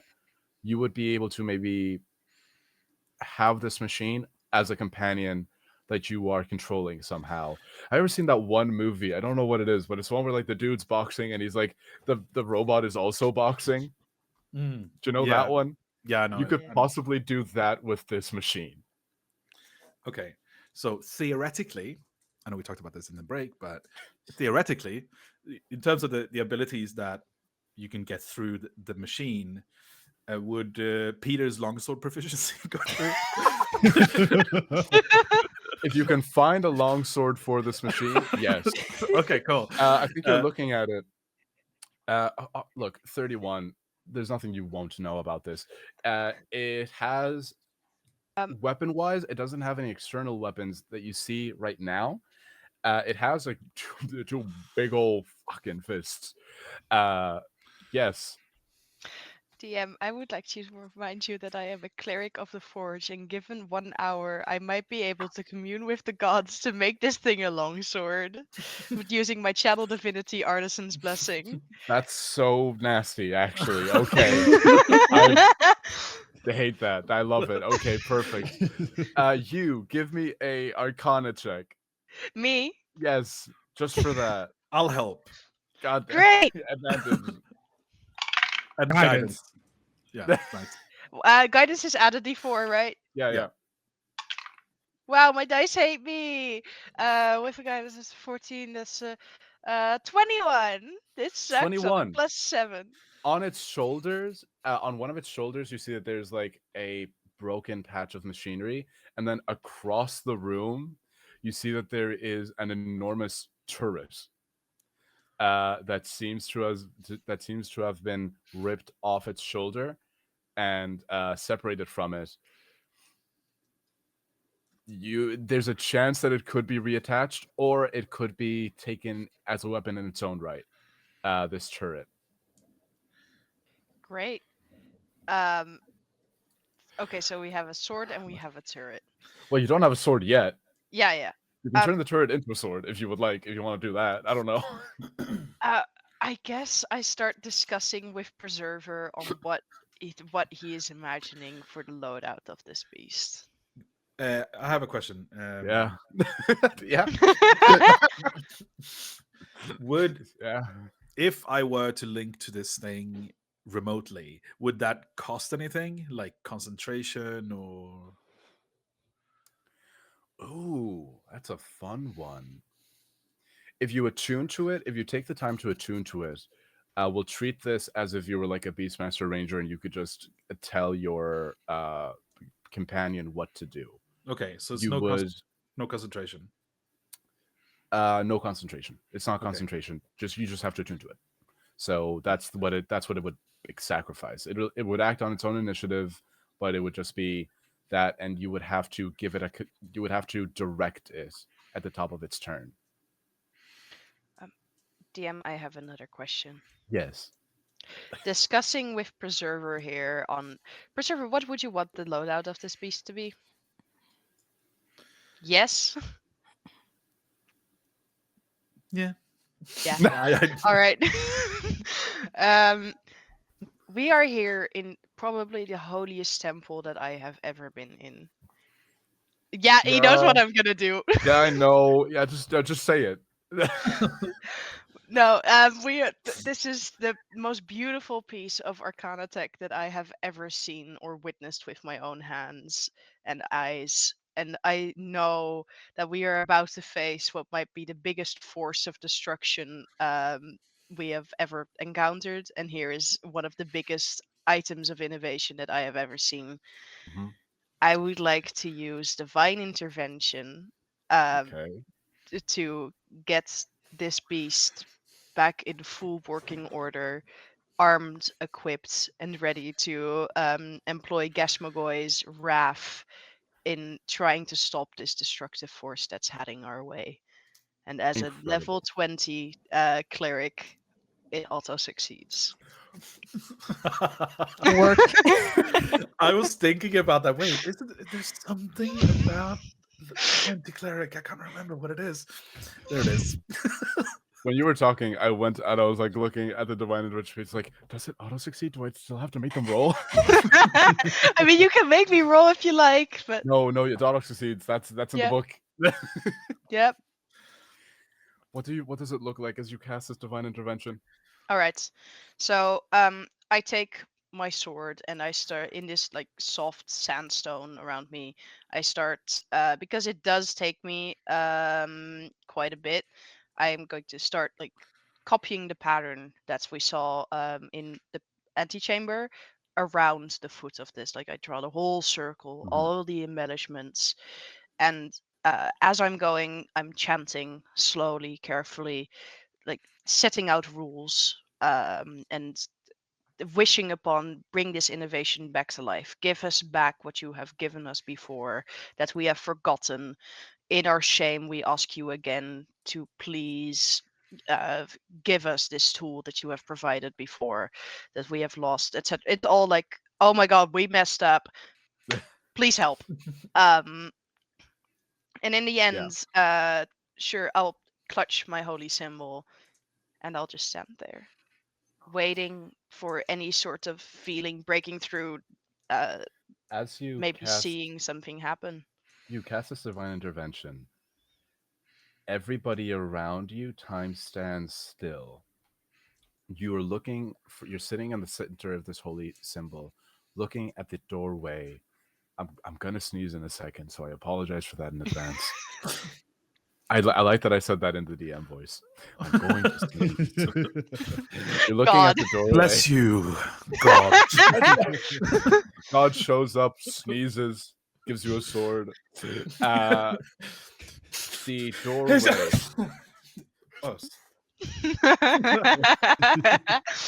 I sneeze swords now. Peter.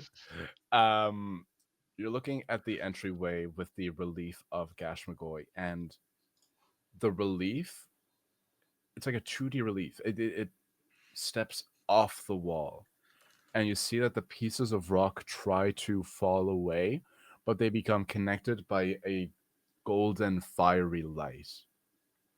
And as you sit there in meditation and prayer, in front of you sits a orcish figure, androgynous features, bright golden eyes, the most powerful tusks you've ever seen, 4 arms, without weapons, just clasped together. They look at you and they say, "So the Tarask has been reawakened. What do you plan to do?" We plan to destroy it. The Tarask cannot be destroyed so long as the world still exists.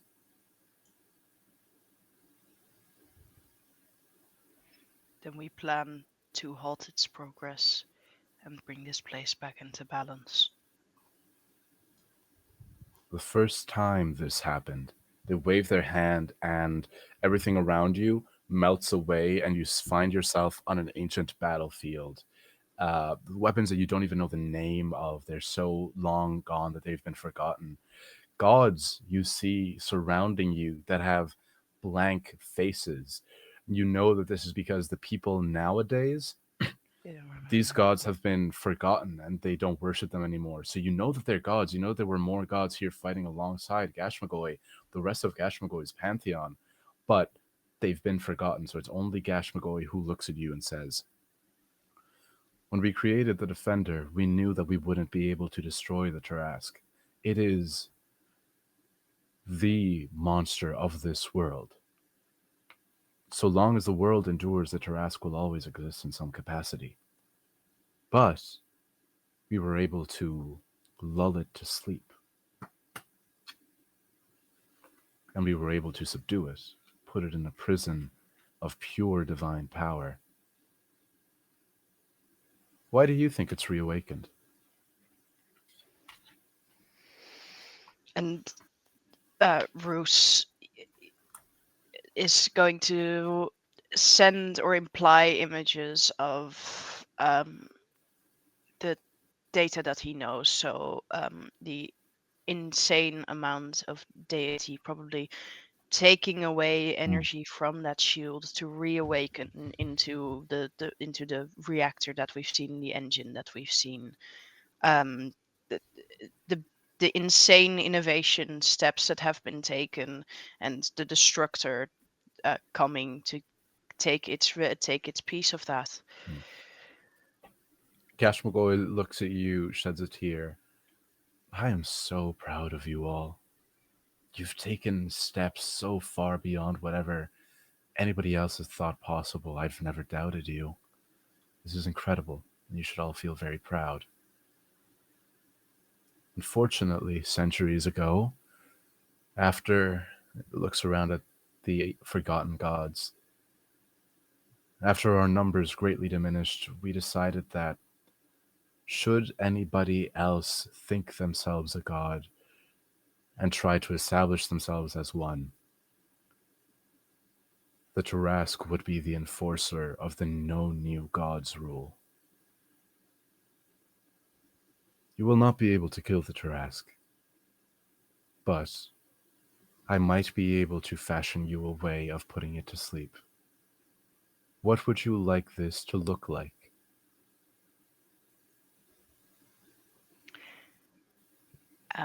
I would like the players to pitch in their ideas here. I'll say, Because I even don't with want the, to decide that on my own. in this moment, you feel your telepathic bond even go Yeah. through this moment of deific conference, and you you feel the presence of all the others in your mind, sans Peter. Good. Poor Peter getting his brain overloaded. No, Peter is in the Frozen in telepathic time, bond. like But yeah, I think that Roos, being what he is, would immediately go lull to sleep. That would mean damaging it enough that it retreats somehow. So he is imagining weapons at range, up close. That's what he has in his mind.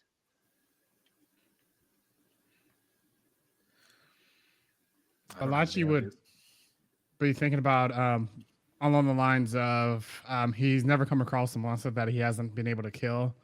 So looking for the weaknesses in this monster, analyzing it, and basically finding a way to either kill it or to basically have it convert over and basically work for them as what Malachi's line of thought is thinking.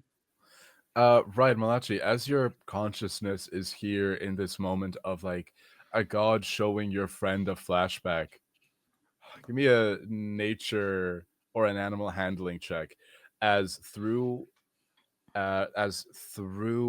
Roos's eyes you see what the ancient Trask was like. Definitely going to go animal handling here. That's 8. That's a dirty 20. Dirty 20. Titanically large. Is a carapace that's spiked on its back. You see ancient mages and magic users flinging spells in it, and the magic just bouncing off the carapace. This creature has some sort of magic resistance. Roos is crying. Through very teary eyes, you see a magical resistant fucking titan. Yeah.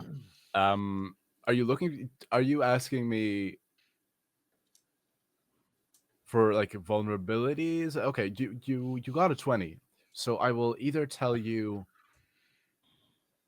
damage or condition immunities. Let's go damage. Damage immunities. Fire, poison, radiant, bludgeoning, piercing, slashing from non-magical weapons.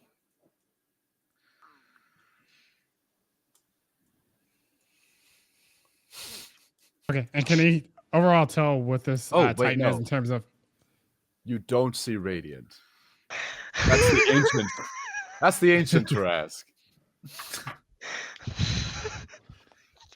I didn't tell on myself. Heard that. Edit it out. This is being pre-recorded, right? Right? We're moving in post. Yeah. Edit that out in post, please. Yeah. Thank you.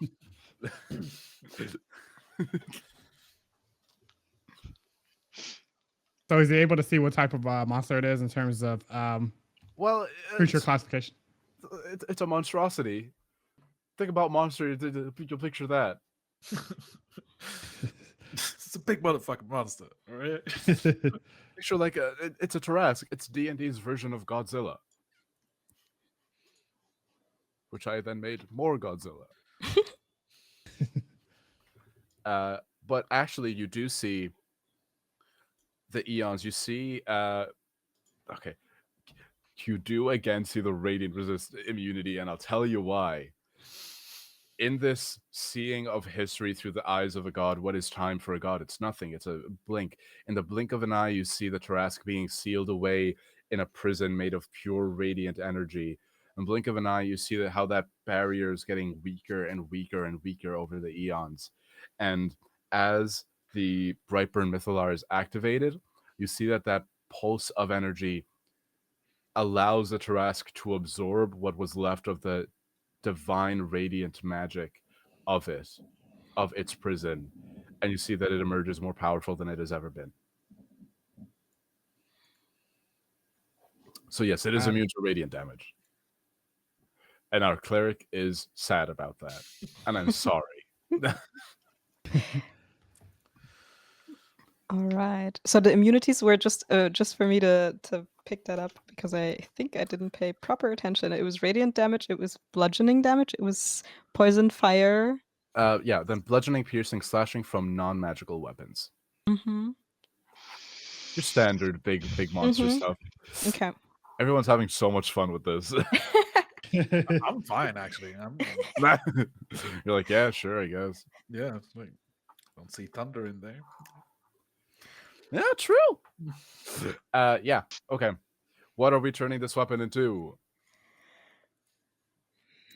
I vote, Cedric votes that since it is Katja's character's god, I think Katja should decide. Katja is still coming over the radiance immunity. I want everyone to know that when the divine intervention started, I got a DM from Katja saying, "Love you," and then immediately after, "Never mind."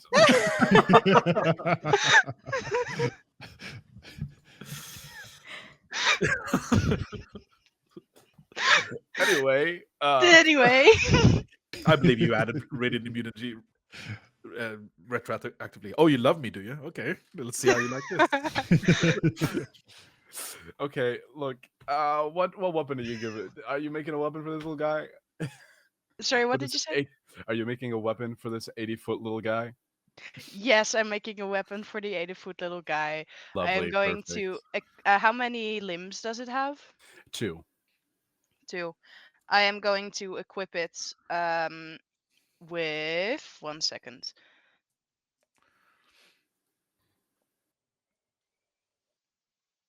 I am going to equip it with a sword and a hammer. Sword and hammer, perfect. Wait, no, sword- turret, gun.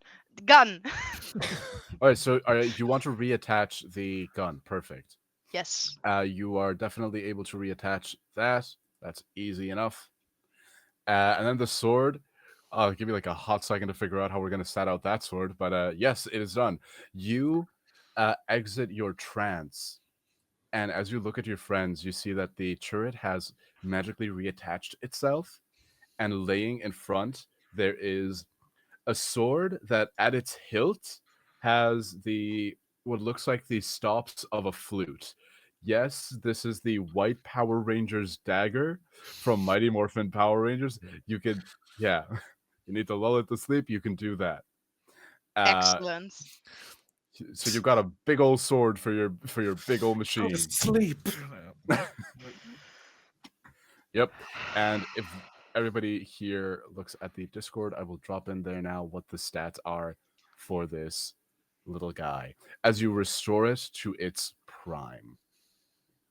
And get a Would I cool get sword to any boot. inkling of its name? Oh yeah, we did Defender. Yeah, the mighty defender of Gashmagoy. I'm gonna slowly come out of the trance. I'm gonna turn Oh, around to my yeah. friends. Everyone, meet Defender. Defender, it is an honor to meet you. Now Defender, someone do a voice for him or her, because they're not going to respond otherwise. I believe Defender isn't sentient, so Defender cannot respond. Defender needs someone to link to it. Defender needs you. Aw. You can give me a Tinkerer's Tool check. Okay. If just a regular attunement, fine. If you pass a DC 25 Tinker's Tool check, you won't have to sacrifice your bonus action to command it.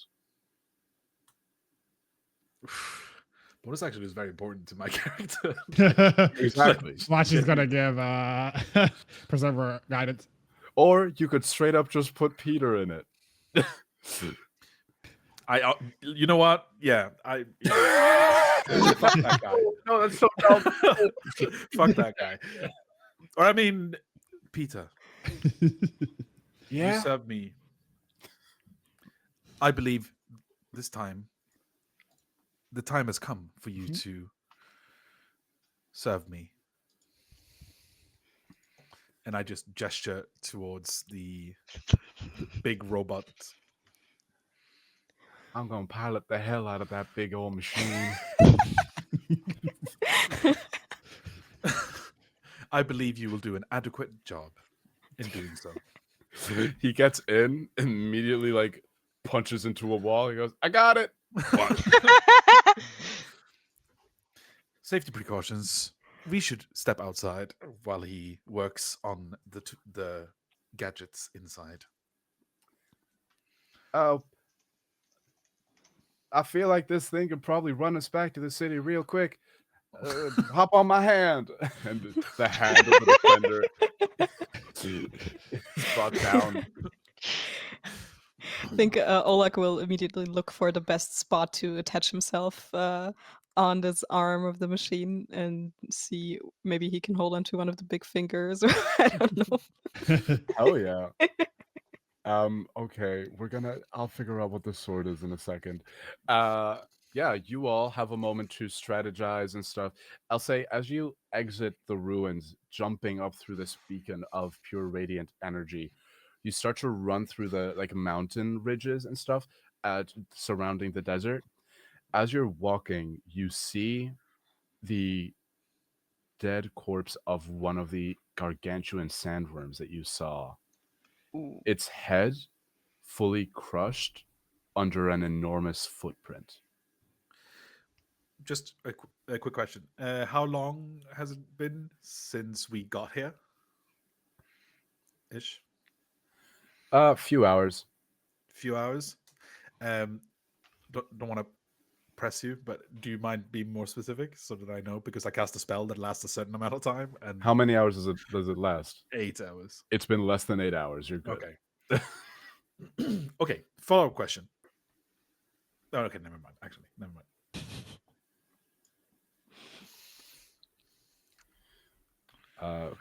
Yeah. So what are y'all doing as you are in the hand, literally being protected by the defender, as you are making your way back to Olympia? Hanging on for dear life.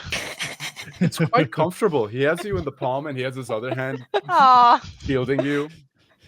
I think Oleg will take this, pristine moment to take from his backpack a little flask, I don't know what you call those actually, like a thermos flask or something like this. It keeps beverages hot, and he kind of he unscrews it, and then also takes out 4 cups for each of us, and then pours us little cups of tea and hands them out. And then he looks at Malachi and goes, "This is one of the finest brews you have brought. I think we should have a moment of quiet to this newfound friendship and alliance, and we should all drink to our survival, and also to the work of Peter, our new pilot in charge."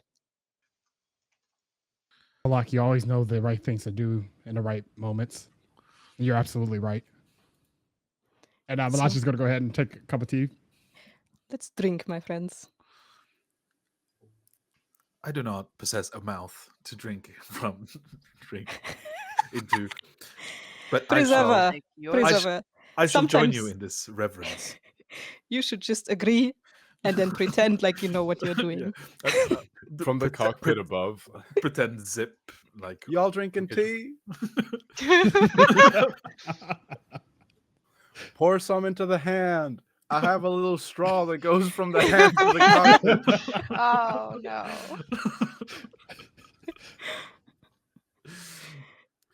Okay.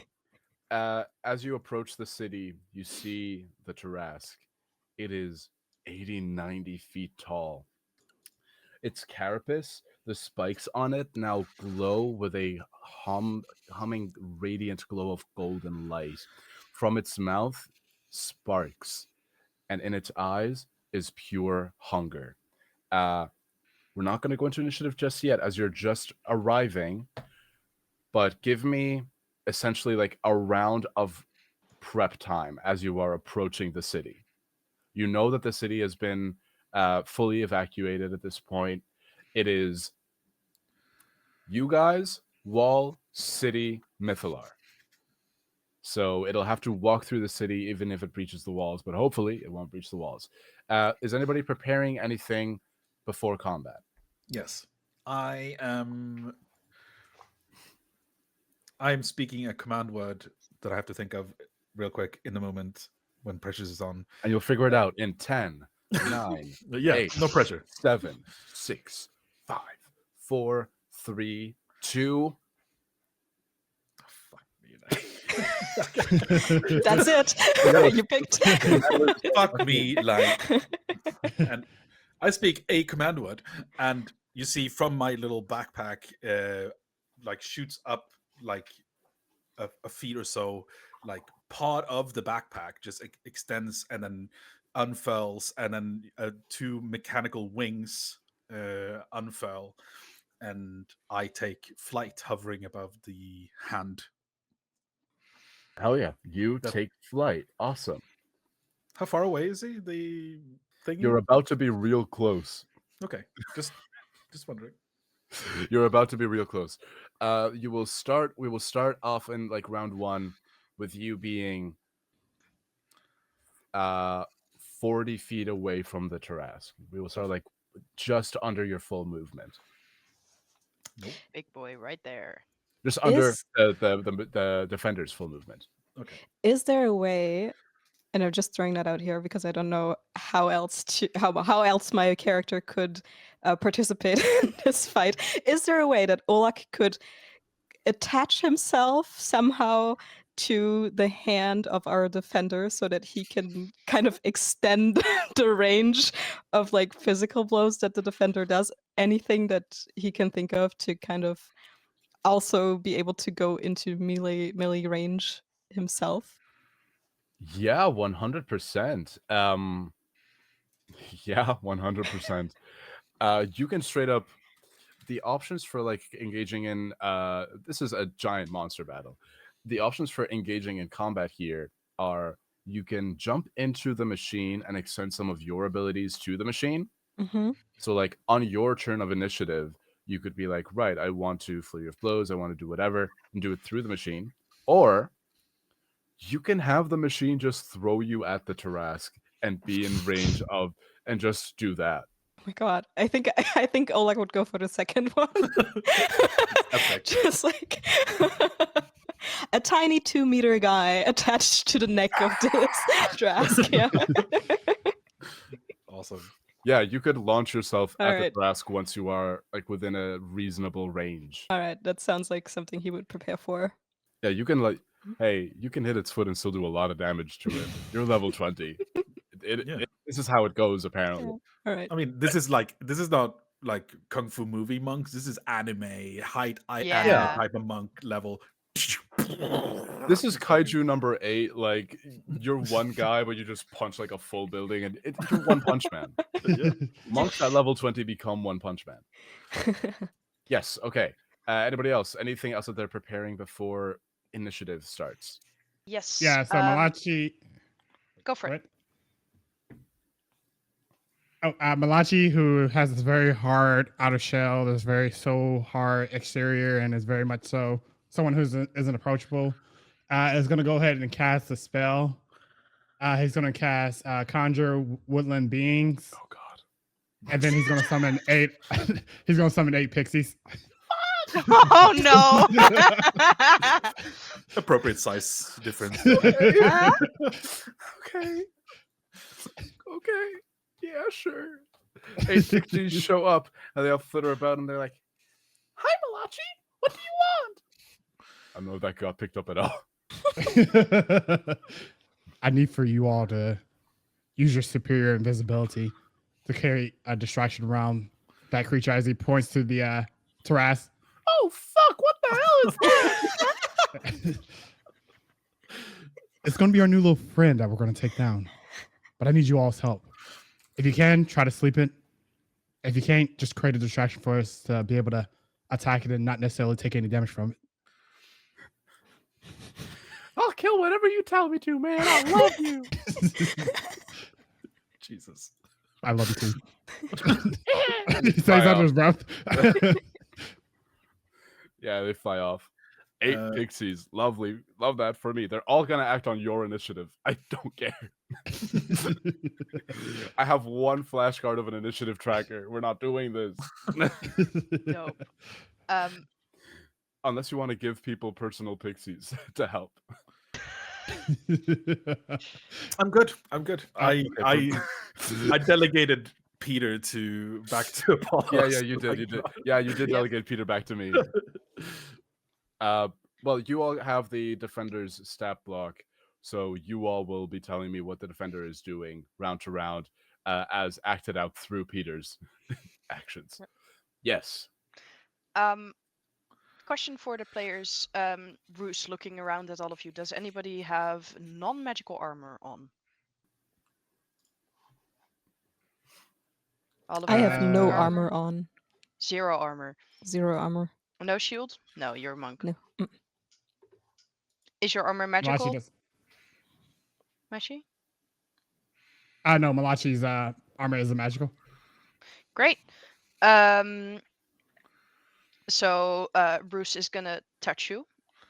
He's like putting one of those gigantic hands on your Essentially. shoulder. And he is going to say a blessing upon your armor. And until your next long rest or you die, you have a +1 bonus to AC using the Oh, blessing of the perfect. forge. And then he is going to cast Spirit Guardians, upcast significantly. Yeah, sure. Upcast to 5th level. Awesome. So You guys are gonna keep me honest. If you're holding concentration on stuff and you take damage, just go roll your concentration checks as per usual. Yep. And with that, everybody roll me initiative. Ooh.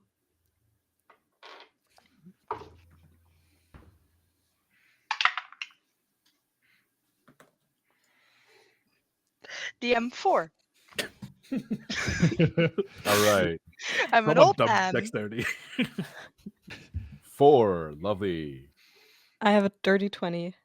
Rolled a Nice. 15. Okay, Roos. 4. Olak. 20.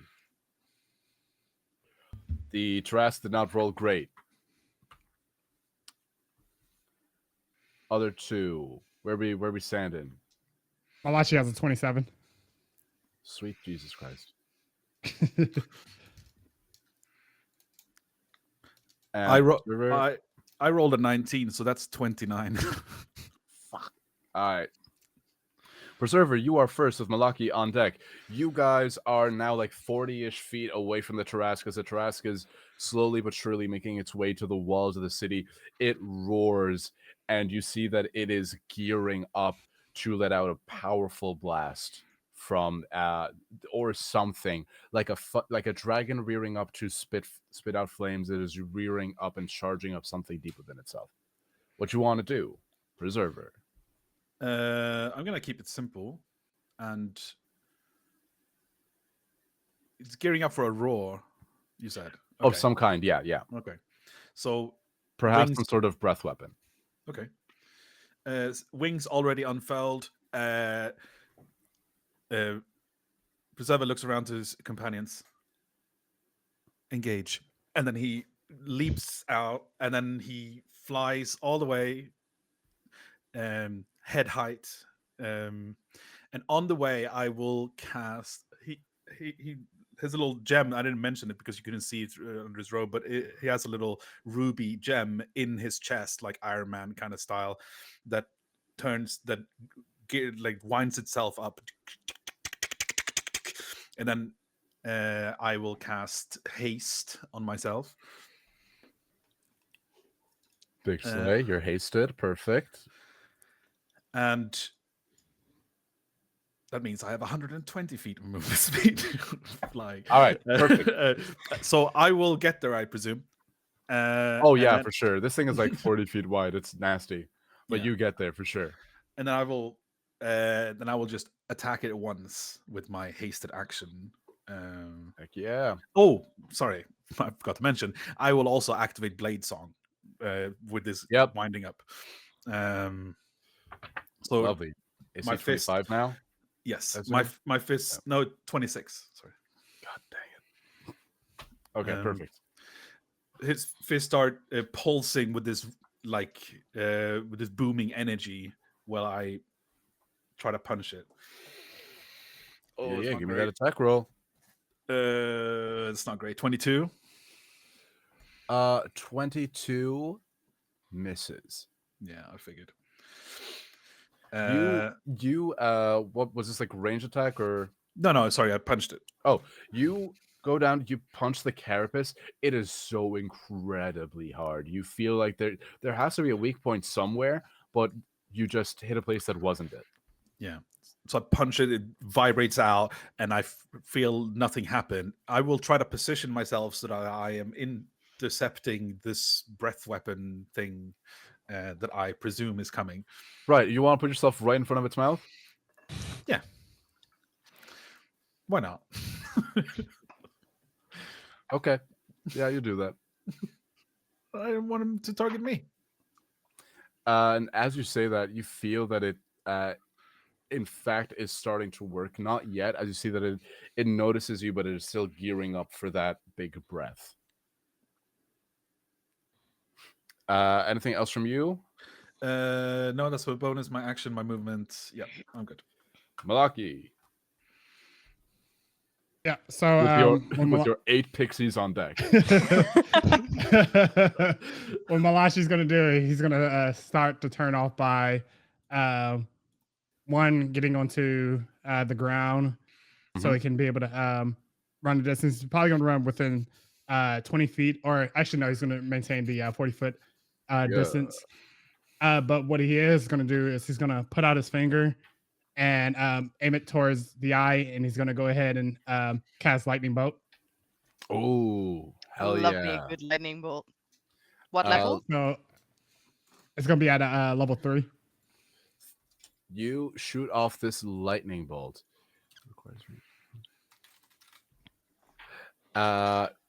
Again, seeing this, you flash back in your mind to the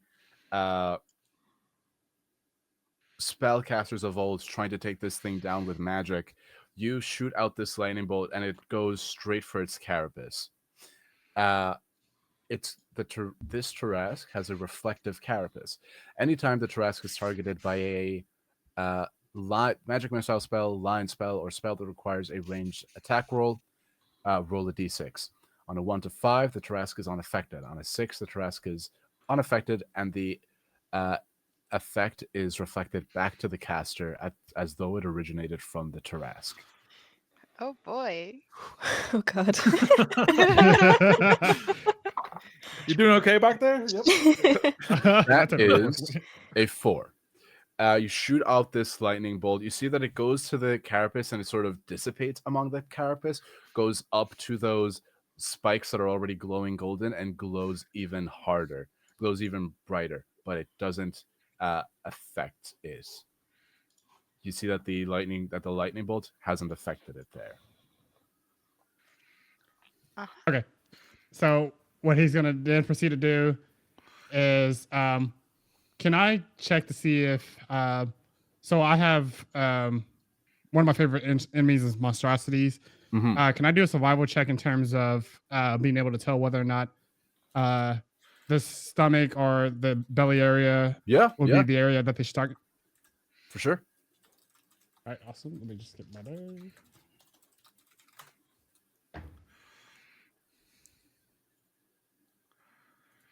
All right, so survival.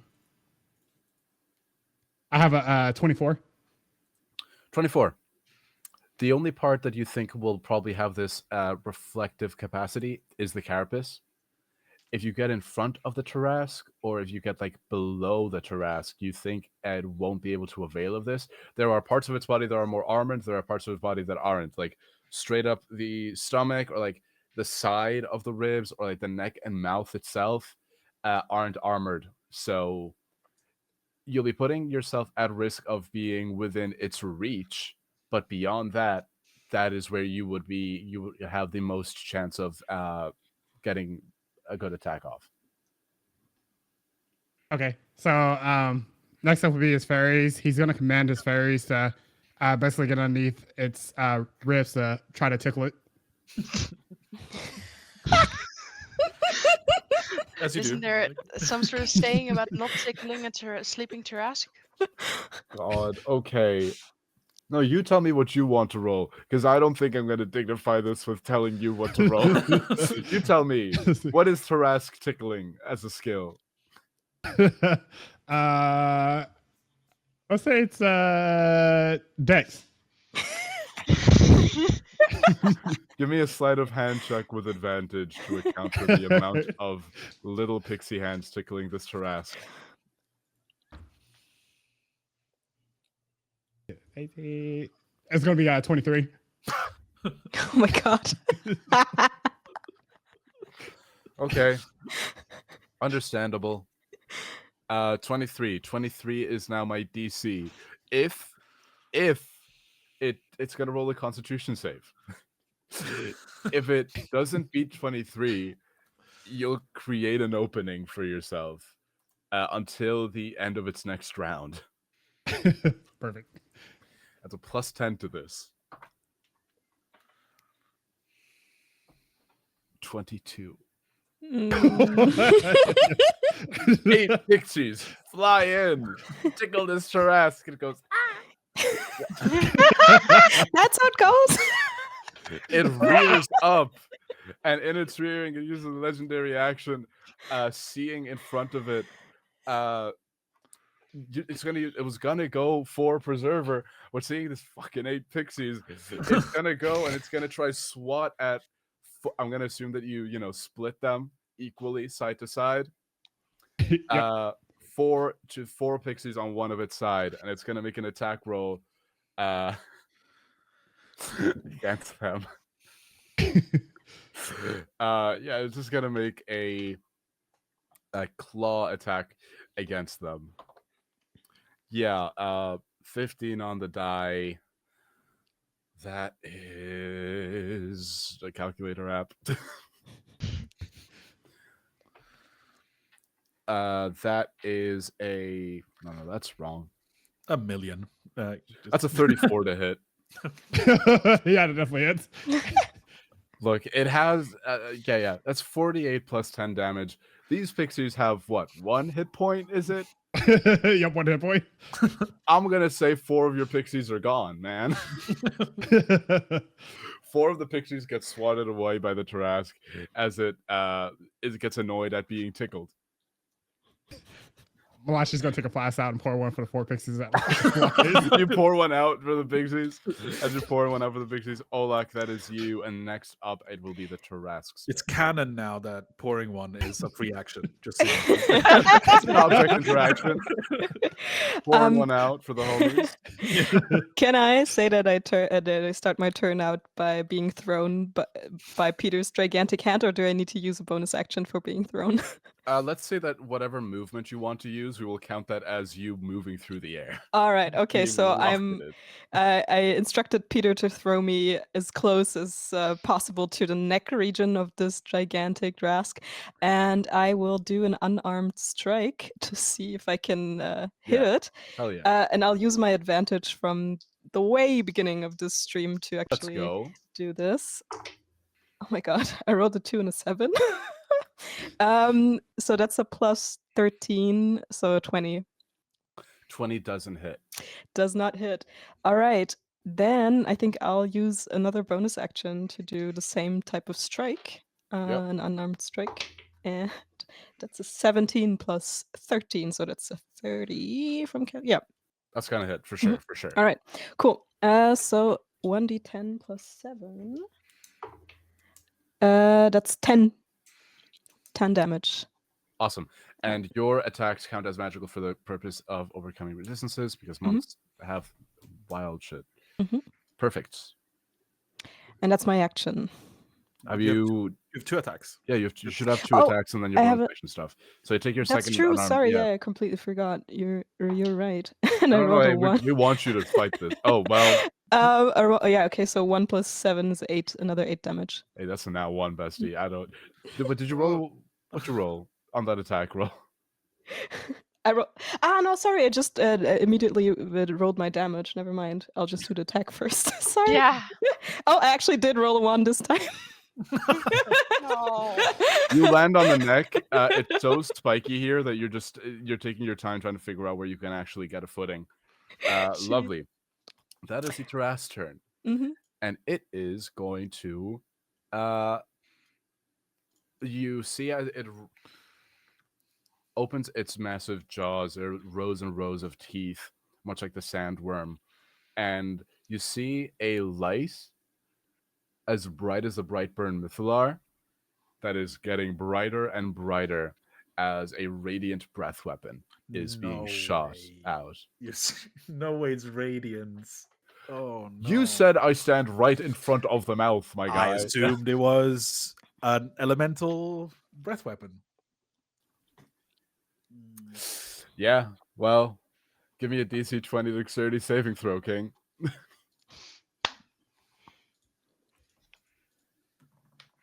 Oh god. That's an 18. Oh. 18. You don't make it out of the way. Okay. Oh, Jesus Christ. Oh, no. Oh god. Loved How serving you many alongside d10s? you. Okay. So that is bunch of damage is going to come your way, and it's going to be moving in that direction. So it moves also a further 40 feet. I will tell you how much damage you take in a bit. I don't think it's going to take you down. So, Roos, what do you want to do on your turn? Just for clarity, is the mech running up this entire time, or are we Yes. obstructing the mech? Yeah. How close is the Oh, mech yeah. to the beast now? Someone roll me initiative for the mech using the mech stats.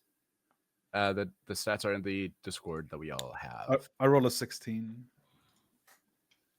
Lovely. So 16. Plus So the 2, I guess. Yeah. So 18. 18. So it'll actually go right after Olak in future, but we'll just move it down an initiative right now, just for this round. Sure. Yeah. Y'all have the sub block. You tell me what you want the Mighty Defender to do.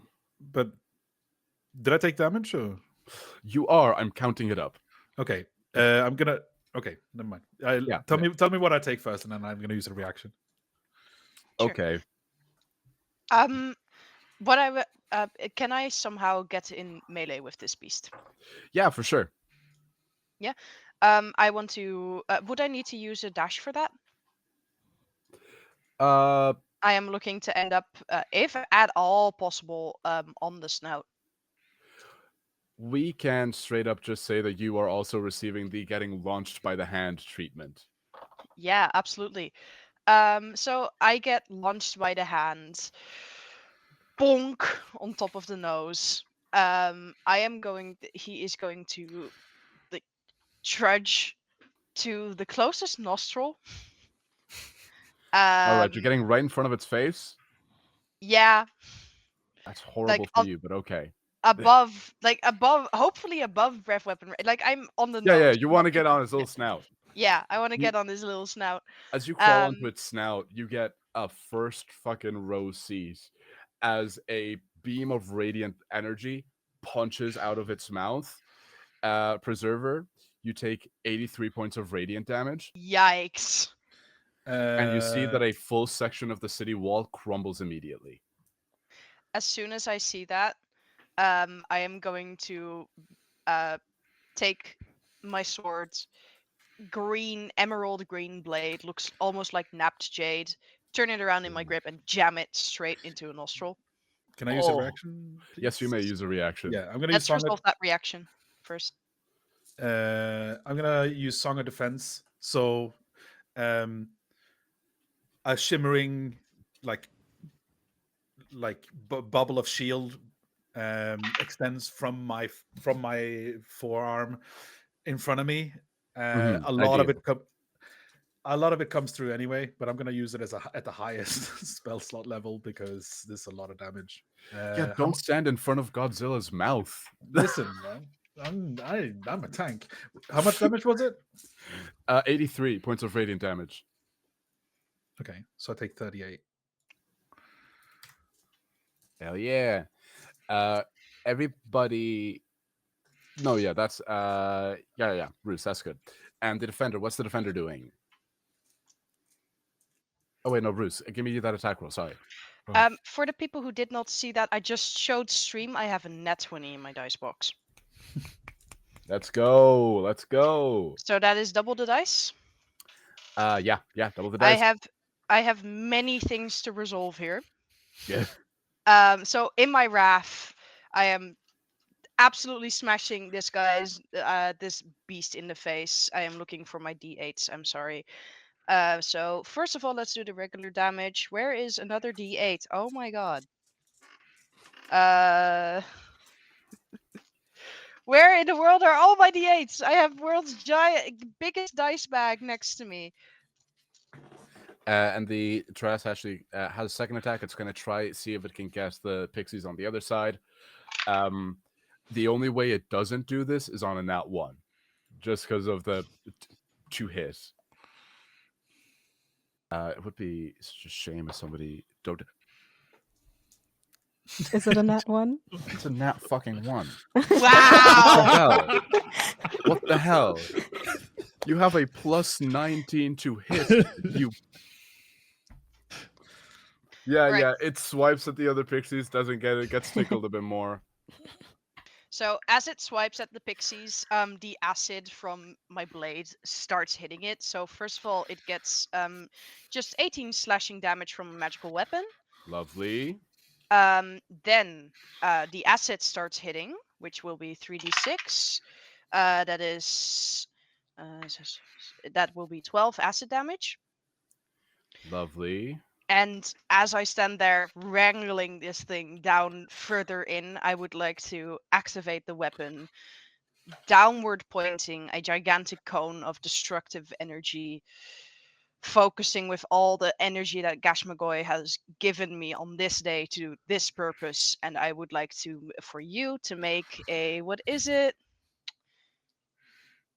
What saving throw is it? What saving throw is it? What's sorry, 18 dex, please.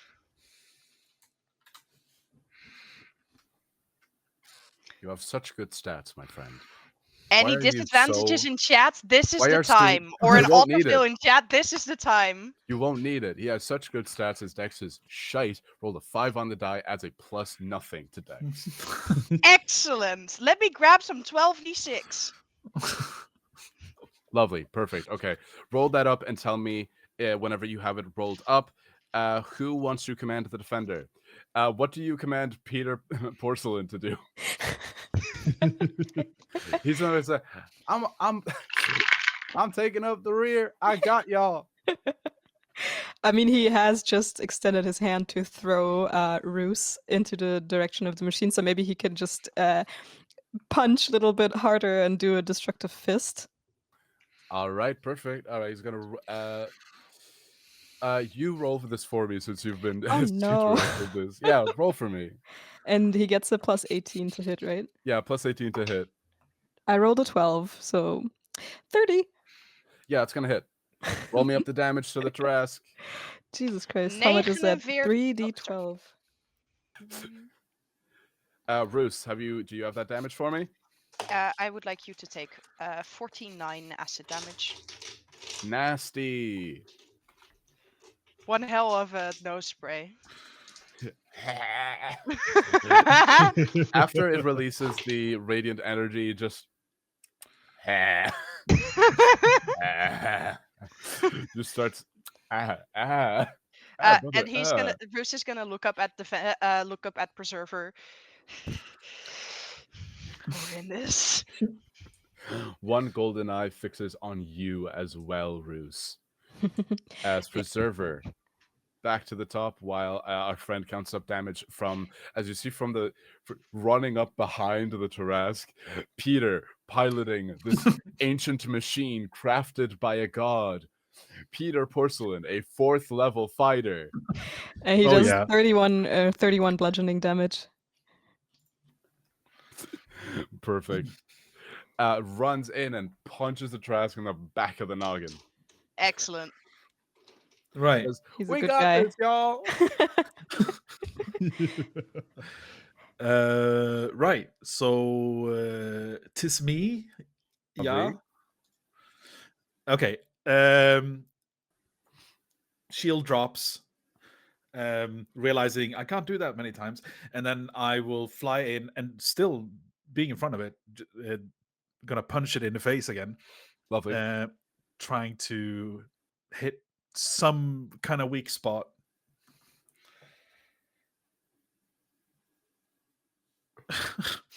That's 23. Hits. I rolled really bad. Oh, it hits. Yeah. Okay. Right. I'm attacking with my thunder gauntlets. If that wasn't Big sleigh. Yeah. That's right. Of course. So of course. First attack does 16 points of thunder damage. Awesome.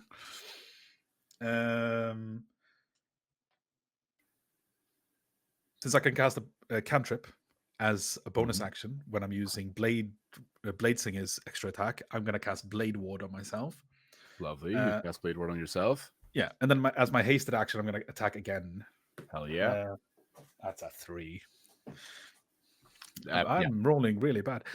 Also, if he attacks something other than me until the end of my next turn, he has disadvantage. Perfect. Great. Malachi with the 4 pixies on deck. Yeah. Surviving 4 pixies on deck. Yep. So Malachi's gonna pull out his longbow, load up 2 arrows, and he's gonna fire off 2 shots towards his neck area. Hell yeah. Oh, I forgot a bonus action. Yep. What's your bonus action? I'm just gonna activate defensive field. Sorry. Hell yeah. Power myself up a little bit, very little bit, but still something. Lovely. Ooh, boy. One's a nat 1, and the other one's 18. 18 total. Or the first one's 18 total. The other one's a nat 1, which gave me 16 total. Neither hit. Right, so Malachi's going to utilize, or he's actually going to move 20 feet in, and he's going to go ahead and use his bonus action to vanish. Oh, are you on the Tarrasque? No, I'm not on the Tarrasque. Okay, I was 40 feet from it. Yeah. All right. You, from the ground, shoot a couple arrows. If they don't find their purchase, and you vanish. Yep. What are your 4 And then pixies he's doing? They're going to continue to tickle. All right, con save. This doesn't count as a spell or magical effect, so it doesn't get advantage on the save. Rolls a 4. So 14, fails it. And you know what? He just likes it at this point. Like he just with its arms up, its AC drops down to 20 for the rest of the round. Nice. Yes. There's a -3 penalty to its AC from being tickled. Amazing. Hate this. Well and truly. Again, end of that's going to use a legendary action to try swipe them away. Hits. Doesn't roll in that one. Yes. Smacks him away. Ola with the Yes. defender on deck. Oleg will do 2 attacks, 2 unarmed strikes. Oh yeah. One's I got a +13, so 18 plus 13 is 31, and the second gonna one hit. is 19, so 32. That's gonna So hit. both hit. Okay. I got too many dice. That's 8 plus 7, 15.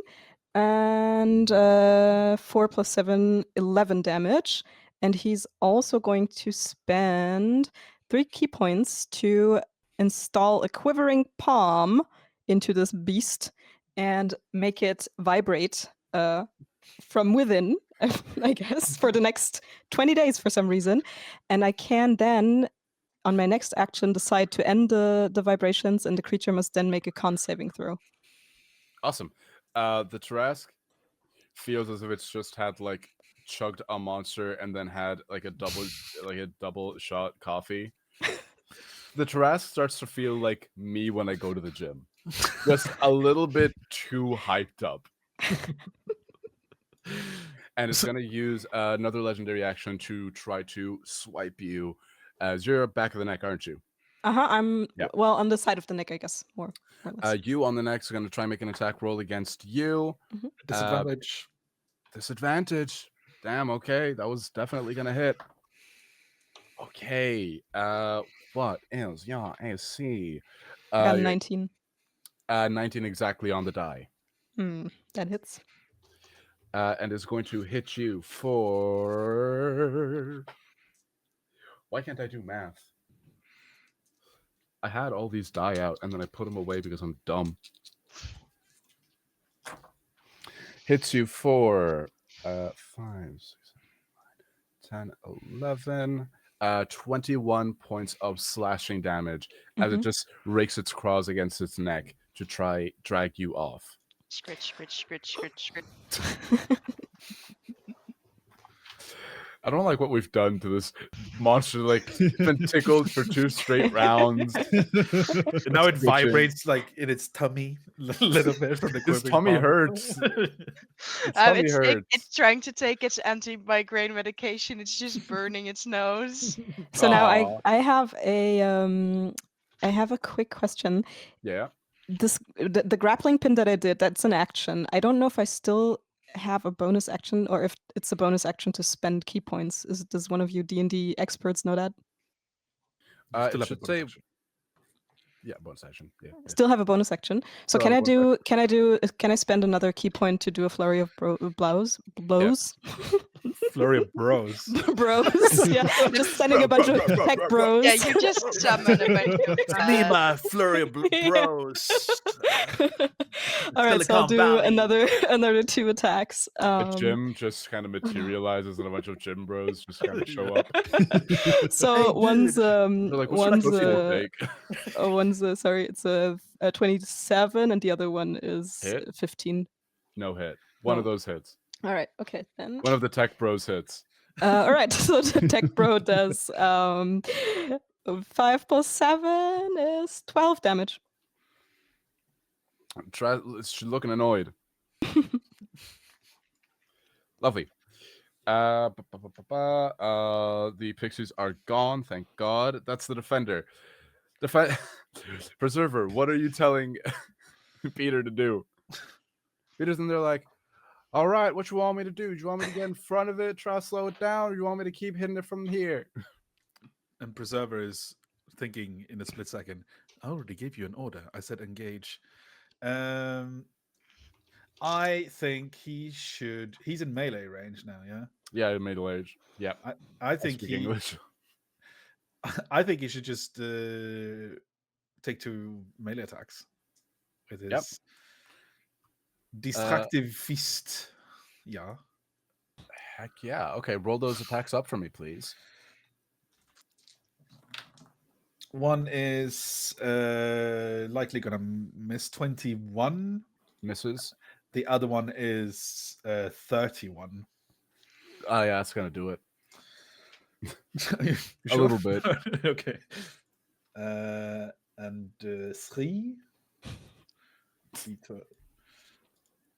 So that's 32 points of bludgeoning damage. Big slay. You see, Peter's like, this is so much fun. I knew pledging my life and loyalty to you was the right move. Good Preserver for you, doesn't- Peter. Preserver doesn't really do anything. He's just like, God damn it. No, that is me. That is me saying, God damn it. But Preserver doesn't really care. You see all of you, the Tarask, getting hit by just something so massive. Looking at you all, Malachi, you think that the Tarask is regarding all of you at this point. All of you are hurting it, but you're so small that it's like, okay, that's weird. Let me take care of the big monster first. Let me take care of like the big thing first. So the Tarask is going to go ahead and multi-attack the defender. I have a question, Liam. Yes. I have Spirit Guardians up, and I am connected to its nose. Oh. Would that count as being in a 15 feet radius around me? Yeah, it would. What save do I have?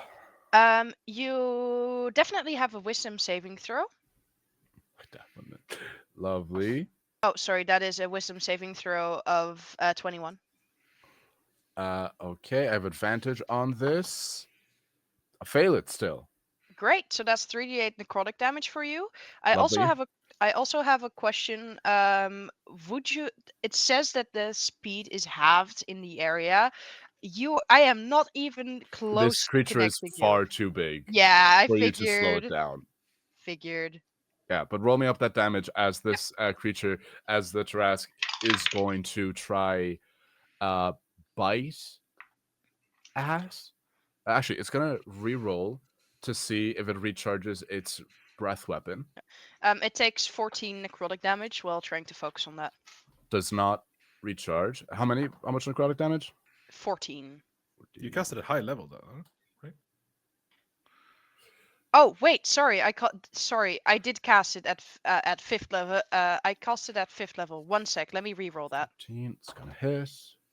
It would be gonna 5d8, hit. not 3d8. 1 second. I'm a rules lawyer for my teammates.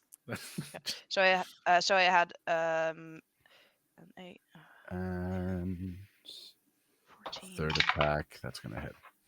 So. Yep, Two I out got of three you. attacks, lovely. In total, it would be 20 necrotic damage. Oh, okay. Okay, Also, I'll just bring that Apollo, are down. you rolling at disadvantage? Oh no, I wasn't. Thank you for that. Sorry, I'm so annoying, but No, as you should. There's. I had to swat away a bunch of pixies, and it kind of threw me off my game. Yeah, and now you are swatting away a bunch of what look like little mechanical toys. That's the shape my spirit guardian took, like little mechanical, like toy geckos. Sure, let's go with that. That are just going. I hate that. I really do. 2 out of 3 attacks hit, but you do avoid a nat 20. So, first attack is going to be a claw attack as it rears around and is going to claw at the Mighty Defender. Mighty Defender is gonna take 15, 33 points of slashing damage. And on the second attack is gonna take. Why are all your attacks different damage die? Be consistent. I know that I made this stat block. Yeah, I was about to say. 5, 5, 10, 16, 26 bludgeoning damage, and I'm gonna need whoever wants to roll for the defender to give me a strength saving throw. What was it? 26? Sorry, damage. Pardon? Was it 26 damage? You said? Yeah, 26. And I'm gonna need a DC 20 strength saving throw to avoid the defender being knocked prone. 25. Woo. Claws the torso of it, narrowly missing the cockpit, then rears its tail around to try to knock the defender off its footing. Does not manage to do so. It hits the metal and it just kind of gives it pause there.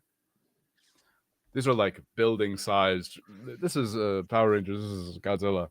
This is Godzilla versus Power Rangers Megazord, essentially. Next up is Roos, and then we're back to the top with Preserver. All right. So Roos is going to take his sword out of the nozzle, take aim again, and go back in. Stab it again. Yeah. It has really cool skills, I bet. This area doesn't. So I am going to make an attack roll for you. Oh yeah. I am so sorry. Another it's the nat same 20? die. That's another nat 20. Hell yeah. Give me that Somebody damage. wants this to ask Deads. I guess I really am empowered by Gash McGoy today. Gash So that's McGoy. another nat 20. So that's 2d8 plus 8. Okay, so that is 16 slashing damage, magical. And then you also get 3d6 acid damage on top of that. Lovely. So that's 9 acid damage on top of that. And then technically, because I am a Cleric of the Forge, there would also be 2d8 fire damage on top of that. But I don't even need to roll that. And have you've done double the dice for everything, yeah? Or have you doubled the damage? damage? Not for the acid damage. I did do double the dice for the sword. All right, so that's double 18. the acid damage? Yeah, it's a nat 20. It's everything. All right. Right. So that's just we'll just double the number. Do it 18. Yep. Big slay. Is that you done? Let's see. I think that is me done. Preserver with Malakji on deck. And those Right. goddamn pixies are gone. Okay. So he doesn't want to attack me. Okay, that's fine. I'm gonna What does this look like? I'm going to position myself so that I can target an area of him that doesn't like none of my allies are in. And I'm going to cast Synaptic Static on him. Ooh. So this little cannon pops out from my backpack up to the side, and then just you expect it to like shoot like a missile or something, but what it does is like scans the area, and then it releases a type of like a shockwave almost. So I'm gonna need him to make me a DC 20 intelligence saving throw. Let's see how smart the Tarask is. Yeah. Well, it has a -4 to intelligence, so it needs. I figured. It needs Wait. Very a good. nat 20. Wait, what's its intelligence? Oh no! The don't actual do this score. to me. 3. Okay, no. It would have been good for you because if they have lower than a 2 or 2 or lower, then Yeah, they're then immune. they're immune. Yeah, so 3. That's great for me. 3. Okay. Needs a nat 20. Has a -4. Mhm. However, has advantage against spells and other magical effects. Come on, man. First die. 15. Mhm. Coming up to a nat 20. 15 again. Fails. Nice. 15 on the die for a total of 11. Oh, I rolled pretty well on my damage. Oh. Oh, it wasn't that good. It looked better. It's only 29 damage. However, the reason I cast this spell specifically is if you fail, so after a failed save, a target has muddled thoughts for 1 minute.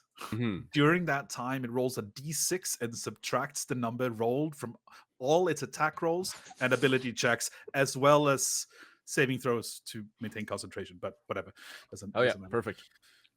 You can make an intelligence saving throw at the end of each of of your turn to try to Okay, perfect. remove Perfect. the effect. Awesome. Anything that's- else from you? Yes. Oh, I'm hasted and I have a bonus action, man. Of course, there's more for me. So I'm gonna have you make been 2. rolling concentration checks to hold I on to your did. haste and stuff? I did. I rolled a nat 20 on it. Ooh. So first attack, that's a 4. Second attack with my bonus action, that's a 24. Yeah, 24 is gonna hit. Nice. So that is another 15 points of thunder damage. Dong. Oh, nice.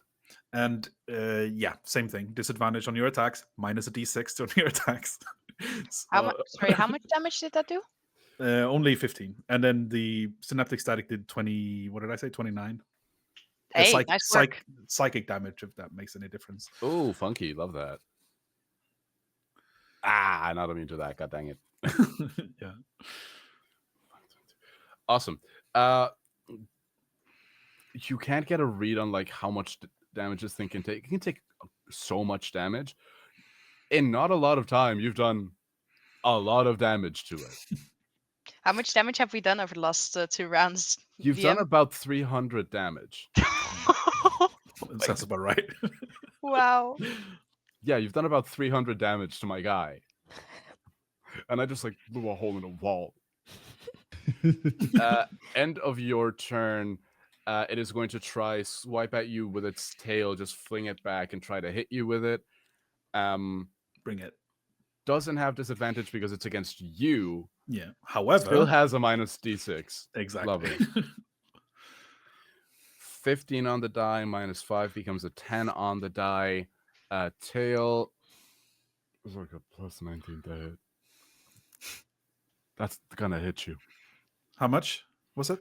10 on the 29 to die. 29 to hit. Shield.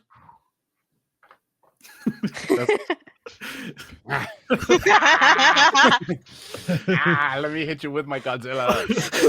Awesome. Yeah, no, you shield. So you see this like in relation to the massive kaiju, tiny little warforged, like this tail swoops around, and then you see Preserver basically parries this whole big ass tail, ding, off his like the tail like goes arcade. around the shield. Yeah, Taras doesn't even look back and just Peter can see the Taras go, huh? That was the Tarrasque. That is the Tarrasque's turn, right? No, that was Okay. legendary Reaction. Alligator's turn. That was just Just make sure. legendary action. Don't worry about it. Malaki, that is you with Olak on deck. Yep. So Malachi is gonna so for those of you who have seen Black Bulls or Black Clover, he's basically gonna come up out of the ground like he's coming out of the shadows, like the Black Bull's vice captain. And then he's gonna cast Zephyr Strike on himself, take out 2 more arrows, and try to reposition himself to where he's on the side of the Taras and he has a little bit more of a clearer angle at his neck as he fires off 2 more arrows. Oh yeah.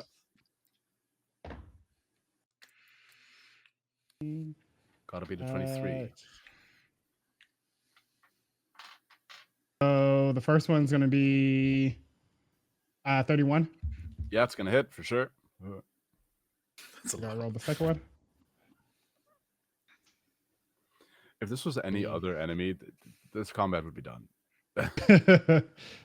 9. Oh, the other one, the last one is 24. Yeah, it's gonna hit. Just about hits. Right, Roll so me up the- all your the, damage, please, and thank you.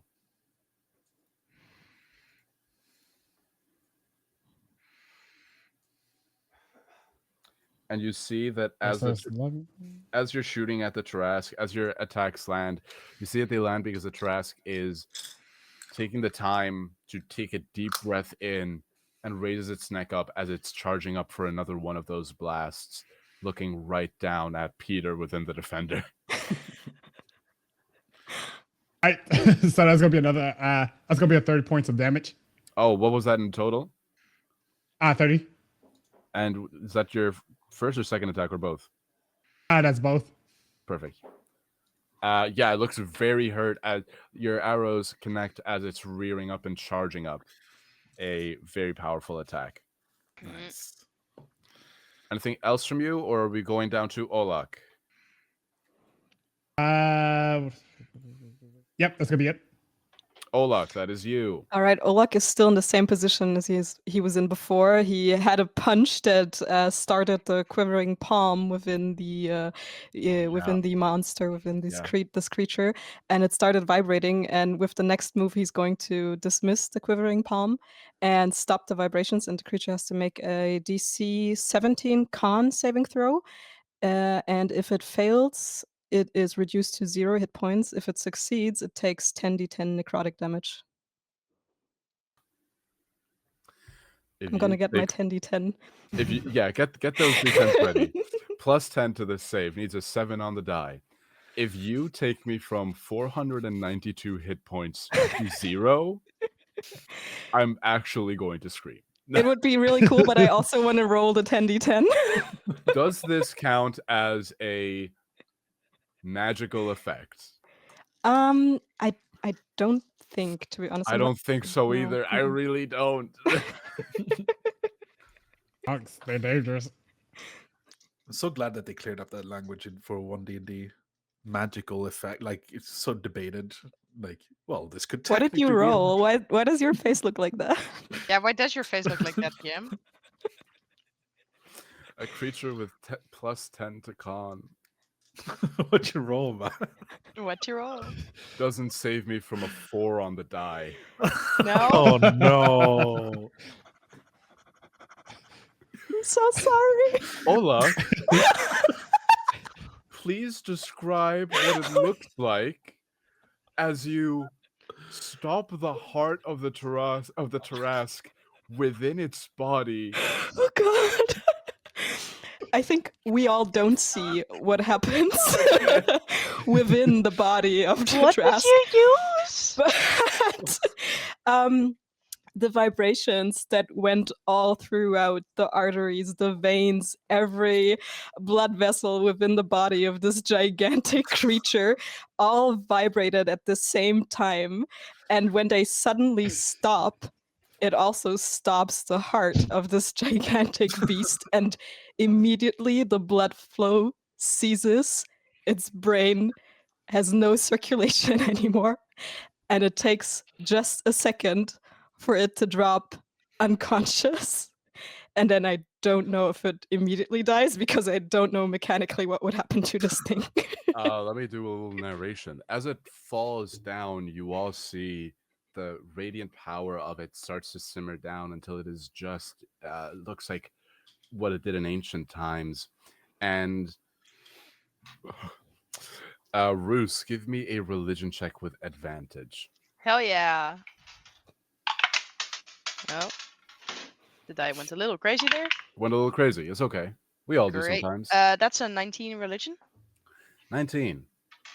You think back to what your god Gashmagor said to you. So long as this world lives, so shall its Tarask.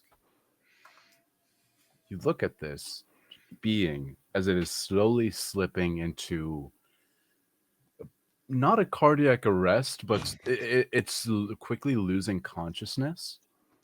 You don't think it'll die, but you do think that this will probably take it out. But eventually it'll get back up.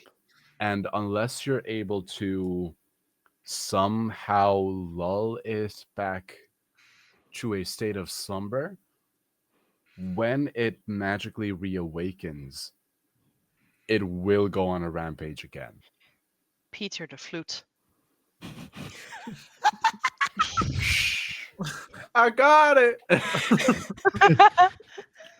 He jumps out, delivers the flute onto all of you guys. This is just going to... I'm going to be real. If you had gone it down to 300 hit points, this was something similar was going to happen. But having just straight up brought... You did 492 points of damage by not vibing. You did 5 damage. What did you do, Kash? I did You it. I do did a 5 quivering damage. palm. I've never done it before. What And does I did- quivering actually- palm do? Well, it says in the description of Quivering Palms that you do when you succeed with an unarmed strike, you can spend 3 key points to start harmless vibrations in the target. Harmless vibrations, which last for 20 days. As an action, you can then end the vibrations, and the creature must make a con saving throw, DC 17. If it fails, it is reduced to 0 hit points. If it succeeds, it takes Wow. 10d10 necrotic damage. I just needed a 7 on the die. I really just needed a 7. Isn't and you know is what? this your level 20 ability? I'm no, I 17, I don't think. think. Yeah. Wow. It rolled a 4. I just rolled what the minus d6 would have been. It was a 4. It would have rolled a 0. Wow. You don't get minus d6, but on that. But Quivering Okay, Palm well, is actually the only instant death feature in D&D 5e. Wow. So, yeah, Well, it's so fun. you've dropped it to 0 hit points, so it would start doing like these death saves. You get the impression that if it were to get back up, it would start to rampage. This flute is delivered to you. It is only as high a DC as its charisma, plus its proficiency bonus. So it is a DC 19 performance check to play this flute.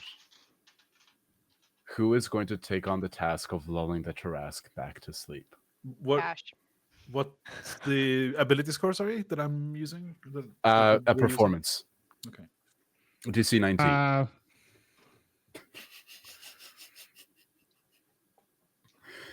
Malachi has a +2. I have +7. Yeah, I have a +3, so I think it should be the one that is the most musical, which is obviously Preserver. Malachi, didn't you get that one card that gives you... What's one of your deck of many things? The one that gives you the absolutely fucking busted persuasion? Is that it? Oh yeah. There. Yeah. So what is it now? Remember, you gain proficiency in persuasion, and you double your proficiency bonus with that skill. Because that's what you think back to. Dang, I get the impression that in the keep that I have a guitar that I haven't played in a while, but I was pretty good at it. Oh, Yeah, it'll God. actually give him a plus 14 and with persuasion. The little gnome pops up on your shoulder. You've always been the chosen one. Right. Just for the sake of it, I'm gonna cast guidance and use the help action. Just to, Yeah, advantage do and a plus it. before. I'm showing you I'm holding the notes for you while you play. That's my way of helping you. I'm also doing the help action. I have gently put a hand out on the Tarrasque's nose, and I am praying very hard. Mechanically, advantage doesn't stack, but you're just being really you boop the Yep, I'm Tarrasque. trying. While everybody's trying to help out, Malachi's also going to use conjure willing animals and summon Surtur to his side, who's basically going to play alongside with him. You're summoning a what? Holy Surtur. All right, so I have a nat 20 and with for guidance. You know what? 0 max. Okay, nice. You know what sucks? Yeah. You know what sucks? I had pre-rolled the Tarrasque's next attack, and it was gonna be a nat 20 against Peter. Oh. You think that, but then you forget that you have someone with silvery barbs. Oh, Yeah. God, I hate this. I told Yes. you my character's super annoying. Tell me about this performance. Paint me a word picture. What does it look like as you lull this Tarrasque into a state of sleep so powerful that you see the sands of the sand in the grounds start to rise up around the Tarrasque and envelop it in its own little protective hill until the day that it is needed again by the world. What does your performance look like that changes the landscape itself? Yep. So as the Surtur starts to play, it starts to play like a little melodic tune, and then Malachi is going to come in himself, and basically they're going to have kind of sort of a duet and play between the two in terms of really creating this musical experience that kind of emanates the area and fills the whole entire city. And it's one of those times where Malachi, that hard shelled exterior, actually comes down and he actually gets into the rhythm and into the mood of the music where everything seems like it's very much so peaceful around them and everything's at peace. Oh, hell yeah. And as everything comes to peace over the next few days, citizens return to the city. The Brightburn Mythalar is capped at how much it can output energy-wise, just to avoid the sleeping Tarrasque outside the city gate under a hill from ever waking up again. And that is where we are going to leave this one shot. Thank you all so much for watching. Thank you all so much for donating. Thank you all so much for playing. Thank you, Aida, for producing. Everybody, let them know where they can find you. Let's go in reverse order of who I have on my screen here. Katja, you start out. Oh, I started out first time too. Hi, I'm Katja Peters, and I am often known as Katja Peters Arts online, and I draw things and play D&D. I am findable on Instagram, Tumblr, Facebook, and wherever else. Kash. Hi, I'm Kash, and I played Olak Egu in this very cool one shot. Thank you so much for DMing. Yeah, you did one shot, my guy. What I did, I feel so guilty about it. No, it was cool as hell. I loved it. Yeah. What the hell? How? Don't know. Anyhow, you can find me under alias Cassilia on most socials, and you can also find me in 2 German actual plays. One is called Würfelbande, and the other one is called Platonic Pals. If you want to see more of me, maybe one-shotting other bad guys. And now you know why I don't let Mercy or Open Hand monks in level 21 shots if I know it's going to be level 20 from the get-go. Because I'm like, no, I can't do this. It's emotional. I feel so bad. No, it's great. I love it. You did incredible. And that was such a cool move. And a really fun way to keep us on time, actually. Yeah, that was dope. That was dope. Ruto. Yep. Hi, my name is J2 Ruto. I just want to start off by saying that it was kind of fitting that Malachi was the one who played the tunes because this kit was built towards him being Guardian of the Night, which is at nighttime. So I imagine him actually playing a lullaby for the giant creature, which is kind of fitting for his backstory. But overall, you can find me at J2 Ruto anywhere online. I have my own personal channel that I stream on. I'm part of other channels where I play TTRPGs. I'm hoping to get into the voice acting anime world within the upcoming year or so. So you're going to be hearing my voice hopefully a little bit more in terms of portraying characters. But overall, enjoy this one shot. Enjoy you all contributing to this great cause, Doctors Without Borders. It overall means a lot to me that I can come together with a table with pretty cool people and we tell great stories and raise money for great causes. So appreciate y'all for having me alone and appreciate all the support that we received. And Cedric. Yeah, I'm gonna follow that one. Thank you for that. You can just silver barbs it.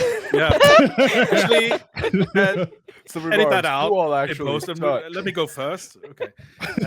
Hi, I'm Cedric. I am. You can find me at Ced von Snow on Twitter. Basically, that's it.